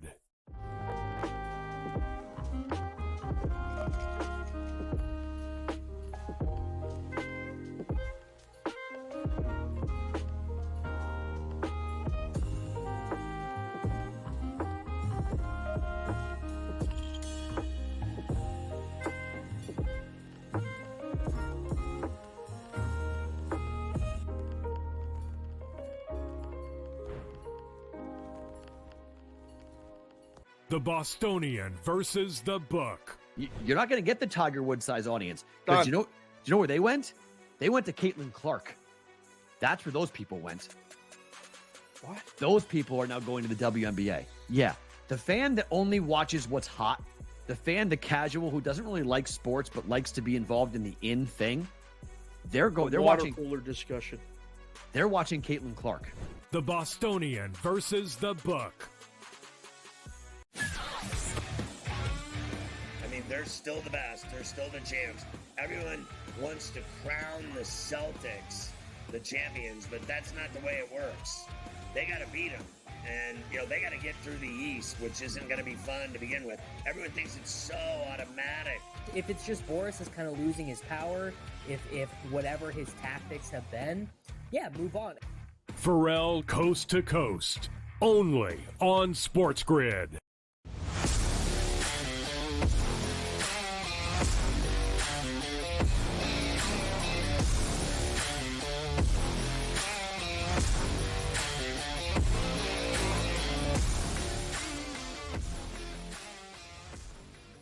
Welcome back, InGame Live, Primetime on the Grid. A lot going on in the NHL and the NBA and baseball. Oh! We may have to do that twice. There you go. How about that? Oh, the old man comes through. The Maple Leaf. See, that's the black cloud. It does work in mysterious ways. So Toronto scores, Dave, to tie it at 2. You said, okay, they're going to go to overtime. Yep. I'm going to put the bet in. Jack says, all right, you know what? I'm going to tell you, even though there's 8 minutes left. And then I said, well, I already bet it before the game, so that means all three of us are going to be on overtime. And I said, that's not happening. There's no way in the world all three of us are winning. And what happens 20 seconds later, we're on the air for 10 seconds, and Boston scores to make it 3-2. Yeah, Vincenzo, good job with the goal horn there. That was excellent. Yeah. Marshawn is the one that gets the goal. He gets the puck on the dot and on the side of the net, wrist shot right over the goalie's shoulder. How can this keep happening? How can this keep happening? We're minutes away from Mr. Toronto, the Maple Leaf fan, one of the guys I enjoy doing the shows with so much, Cam Stewart. The punishment that it takes to be, the scar tissue that's built up to be a Leaf fan. This is brutal. They scored. The place went nuts. The city was going crazy. All those people outside. I believed for about 15 seconds that we were going to go to overtime. And then they can't even clear the puck. 15 seconds later, Marchand gets the puck, scores. Now it's 31 shots to 25. There's 7 minutes left. It's not over yet, but is it over, Wetzel? Is it done? What do you think? I feel like Caddyshack, or not Caddyshack. What's the other movie there? Not Caddyshack. Where John Belushi. Is it over? It's not over. What is it? Animal House. Was it over? Animal House, right? Was it over when the Germans bombed Pearl Harbor? Yeah. Yeah. Right? Don't stop him. Let him run. Yeah. Yeah, he's on a roll. The Germans. He's on a roll. What? Let him go. He's on a roll. Yeah. Yeah. No, they used to play that in Pittsburgh at the Pirates games. Yeah, going to the bottom of the ninth. They would get the fans riled up with that speech. It was so much fun. It was great. He would get up there and say, Is it over? It's not over. And then they would, play the Pirate theme song, try to have him come back. I don't know, Scott.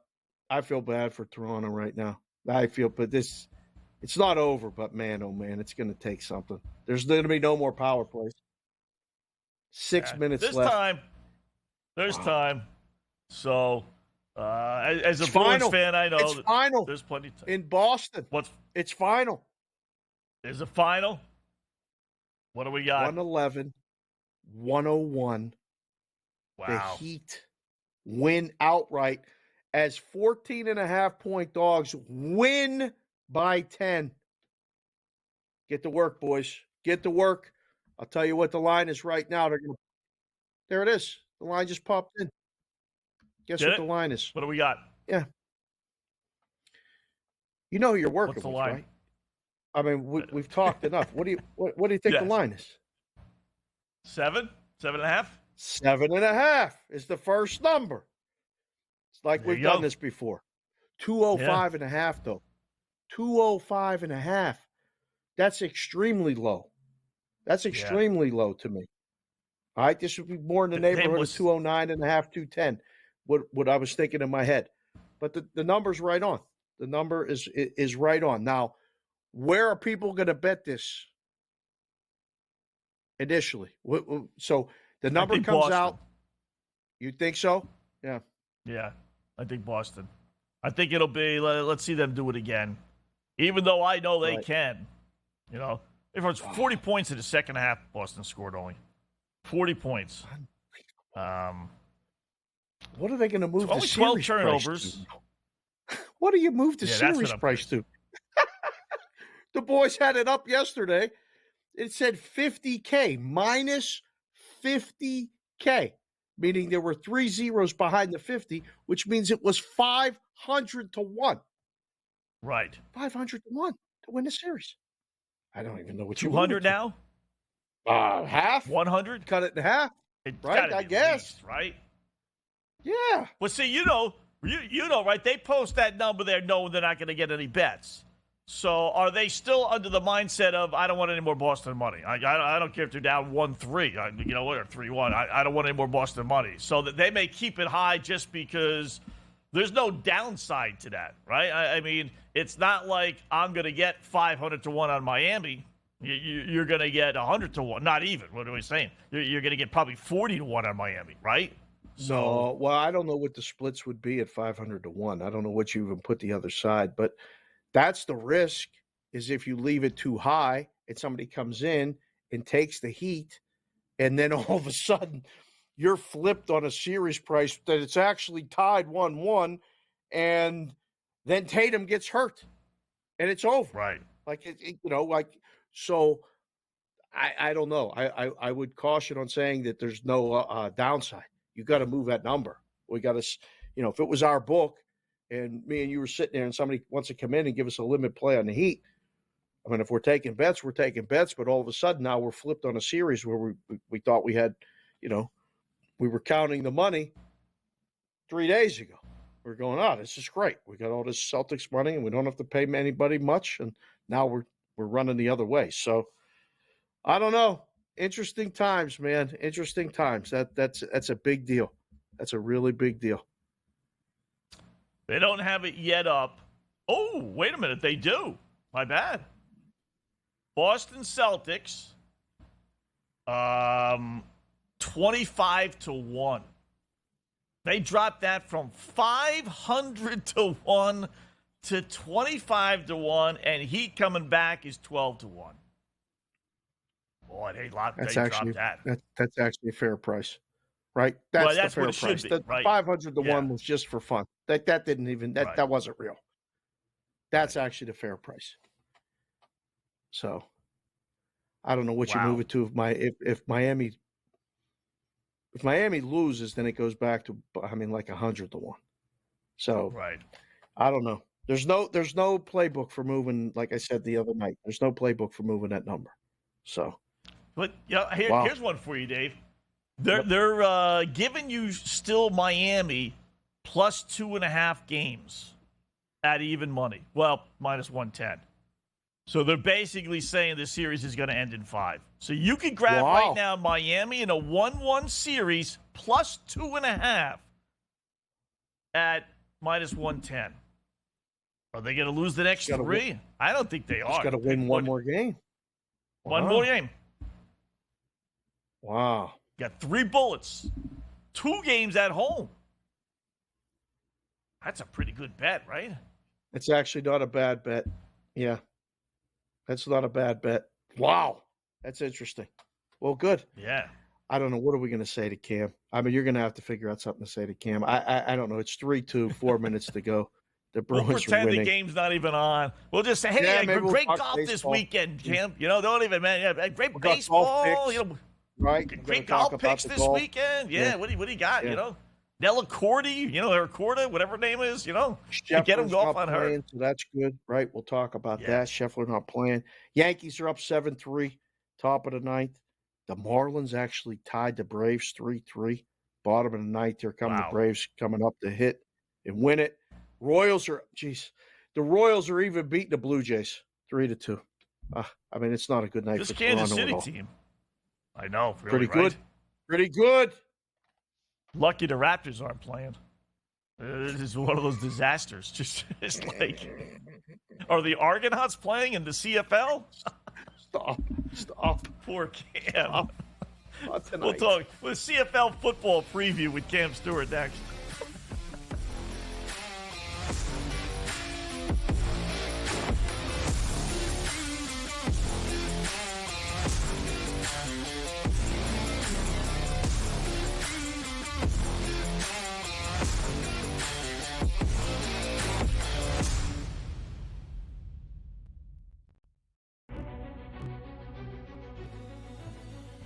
People that bashed him will be eating their words this year. Pretty heavily favored to be a first-round pick, minus 400 earlier this week.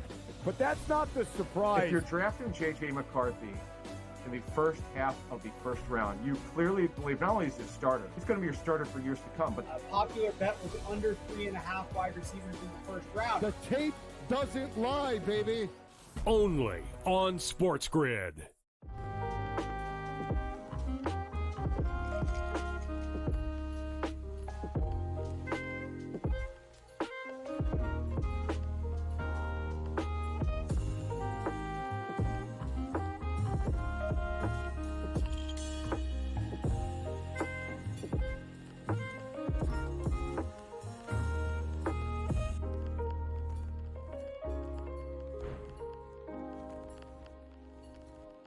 The Bostonian versus the Book. You're not going to get the Tiger Woods size audience Done. because do you know where they went? They went to Caitlin Clark. That's where those people went. What? Those people are now going to the WNBA. Yeah, the fan that only watches what's hot, the fan, the casual who doesn't really like sports but likes to be involved in the in thing. They're water watching cooler discussion. They're watching Caitlin Clark. The Bostonian versus the Book. I mean, they're still the best. They're still the champs. Everyone wants to crown the Celtics the champions, but that's not the way it works. They got to beat them. And, you know, they got to get through the East, which isn't going to be fun to begin with. Everyone thinks it's so automatic. If it's just Boris is kind of losing his power, if whatever his tactics have been, yeah, move on. Pharrell Coast to Coast. Only on SportsGrid.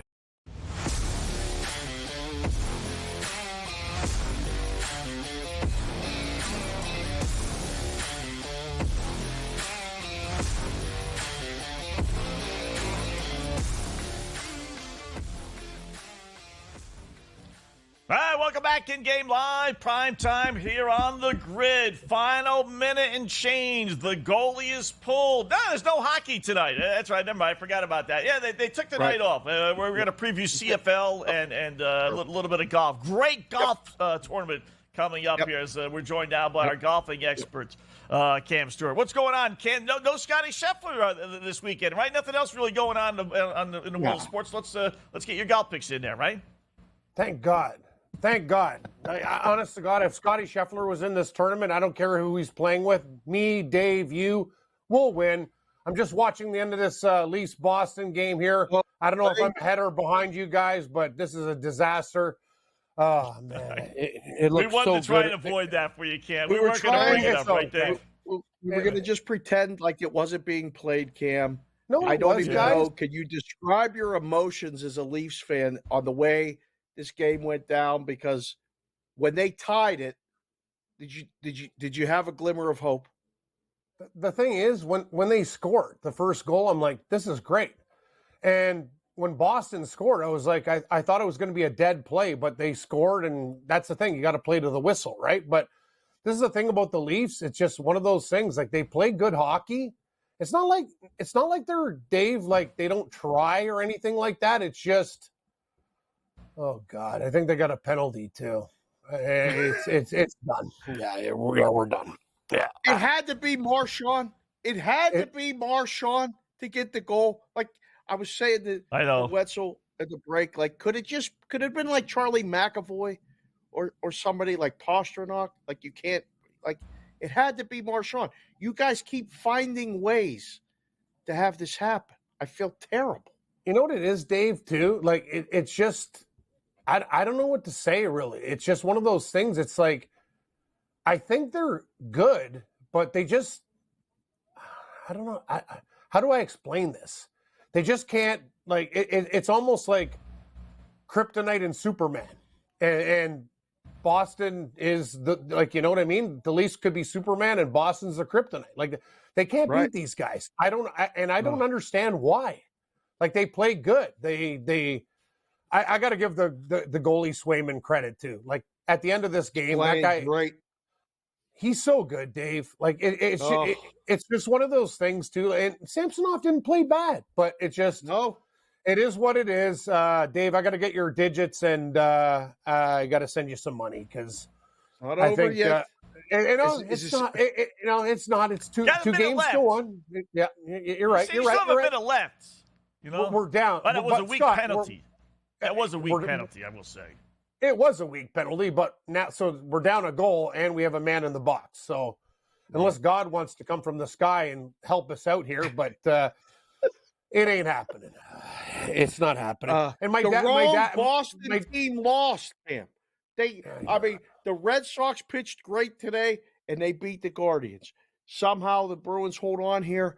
The Celtics just lost to the Heat. Can you believe that? Can you believe this stuff that's happening, guys? Like, how many people put like literally Boston in parlays just to say, you know what? I'll add a few bucks to it. We'll do that, right, Scott? It's like one of those things that's like, why do you even do it? Like, it barely helps out the parlay, but people are like, can't lose. Might as well make like more money on the thing. But hey, this is the world we're living in right now. Did they just score or no? Miss the net. Here's the thing. I got to tell you, Dave, though, like this is heartbreaking. I took my dad out shopping today, and and it's just actually they just scored. Boston scored. That's so it. it's 4-2. Party's over.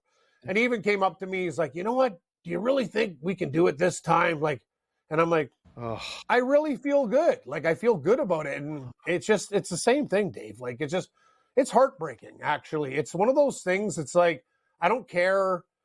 Sports is sports, right? But it's one of those things that you remember. Special times with people. Exactly, Scott. Like for me, it's not even about hockey. It's about people that I know and memories and stuff. It's just like, why? Why can't we just do one thing well? And I was talking to these guys today too. Even like Vladimir Guerrero with his air last night. It's just there's something about Toronto, Dave. Like I don't know what it is, but it's just. It's just like it's the opposite of Boston. Like Boston's a winning city, and we just find ways to lose. Let's get your mind off it for a second. Wetzel came up with one of his all-time craziest parlays. Okay, look at this. All 5 of these teams to win the series. I've never seen a 7-digit payout. I said, this is the ultimate dumpster dive parlay. Look at Wetzel. He's shining, smiling like a Cheshire cat ear to ear. Dark Cloud came in by 1 point. I told you Dallas would win. Yes. You know what? I believe in your Dark Cloud, but Wetzel, I love you. You're almost like a relative to me now. But really, like, you think the Kings are going to beat the Oilers? Like, do you really believe that? Do you really believe the Islanders could come back? Yes, really? Yes. It's. Let me explain it to you. All right, it's 11,000 to 1, right? So you put $2 on it. You know, Dave convinced me to put $4 more. I had $1 on it. Dave says put $4 more, so I got $5 to win 55,000. So we're playing with house money with the top two, right? Because Winnipeg could lose game 3 and still win the series down 2-1. I like Winnipeg. And the Kings could lose tonight, be down 2-0, and go back home for 3-4, still win. So we got those. Now, Islanders are at home. They play Carolina tough. You know, Tampa Bay at home. They play, Florida tough. Washington, we're going to need some help. But, it's not that crazy to think that we could get these 3 series that are down 2-0, 2-2, and then they'll offer us some money. You know what I would have done, Wetzel? Maybe not 11,000. Instead of Washington, maybe 2,000. A little less put in Dallas. Or like a team that, like, Washington can't beat the Rangers. That's all I'm going to say is, like, I kind of like where you're going with something. Like, this is the thing. Nothing's over till it's over. How are the Islanders going to respond after that collapse? Like, I would love them to get a win or two, but I'm just watching this TV, Dave. Like, you're right. I'm trying to ignore it. I'm trying to ignore it. Anyway, golf. we got a break. We got golf. We got the Zurich. I'll give all my money to Zurich. We'll get the golf picks when we come back. In-game live. I'm telling you, Patrick Waugh will get that team fired up. I like him.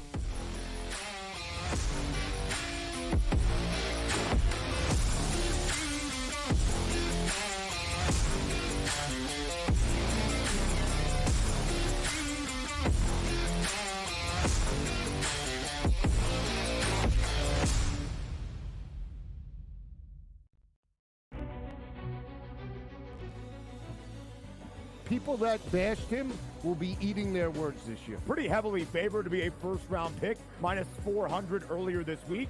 But that's not the surprise. If you're drafting J.J. McCarthy in the first half of the first round, you clearly believe not only is he a starter, he's going to be your starter for years to come. But a popular bet was under 3.5 wide receivers in the first round. The tape doesn't lie, baby. Only on SportsGrid.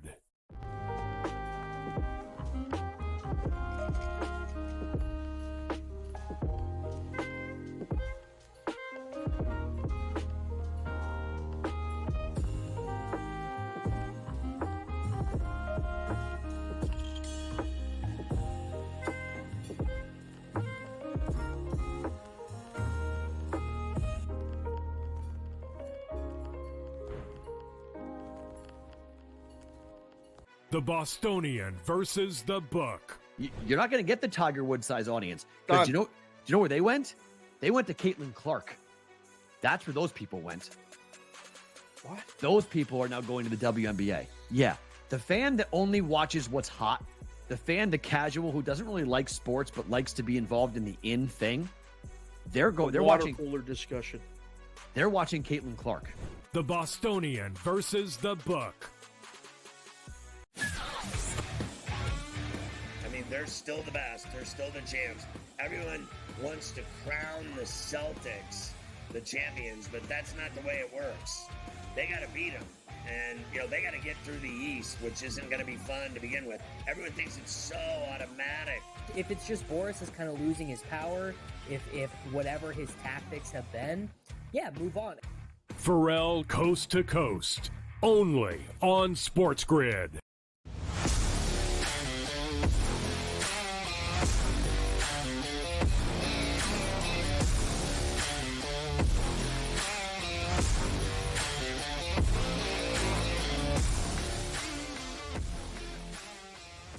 All right, welcome back in-game live, Primetime here on the grid. Scott Wetzel, Dave Sharapan, joined by Cam Stewart. We got time, but we'll get his picks on the 2 last hockey games. But we got the Zurich Classic, little golf action. He's been really on fire, Cam. You may not have hit a bullseye every single week, but you're always near the top, and you play your top 10, top 5s, top 20s. You're going to cash some tickets. So what do you got this weekend, Cam? Thanks, Scott. I really appreciate that because the first round leader with Poston was 45-1. If you guys look at our picks, and they're documented, literally, we have the second and third place guy every week. And if Scotty Scheffler wasn't born, I'd be rich. But anyway, let's go to the Zurich. And you know what? He's not around this week. Thank God. I don't know if the baby's coming. It doesn't matter. Let's roll. We're going to go with 20 to 1. Scott, people don't know about these guys. It's Højgaard and Højgaard. Denmark and Denmark. Rasmus and Nikolai. Two great golfers. They both play like Ryder Cup guys. They're 20 to 1 in this tournament. I got to take them at that price. Got to have a little Canadian content. After the Leafs screwed me, Corey Connors and Taylor Pendrith, 32 to 1. I actually saw them at 35, but 32 was the number I got. This is the team that I like the most. Wetzel, I want you to listen to me on this one. Billy Horschel won last week, but he won on in the junior tournament on the PGA Tour. Under the radar. He's playing great golf right now. And Tyson Alexander hits it a mile. It's a really good pairing. Distance, accuracy, and putting. 40 to 1 for Alexander and Horschel. Love it. And I got to give our boy Keith Stewart, not Cam Stewart, props. He said bet Korda and bet Scheffler at 30 to 1 when they put that parlay together. Carver did it.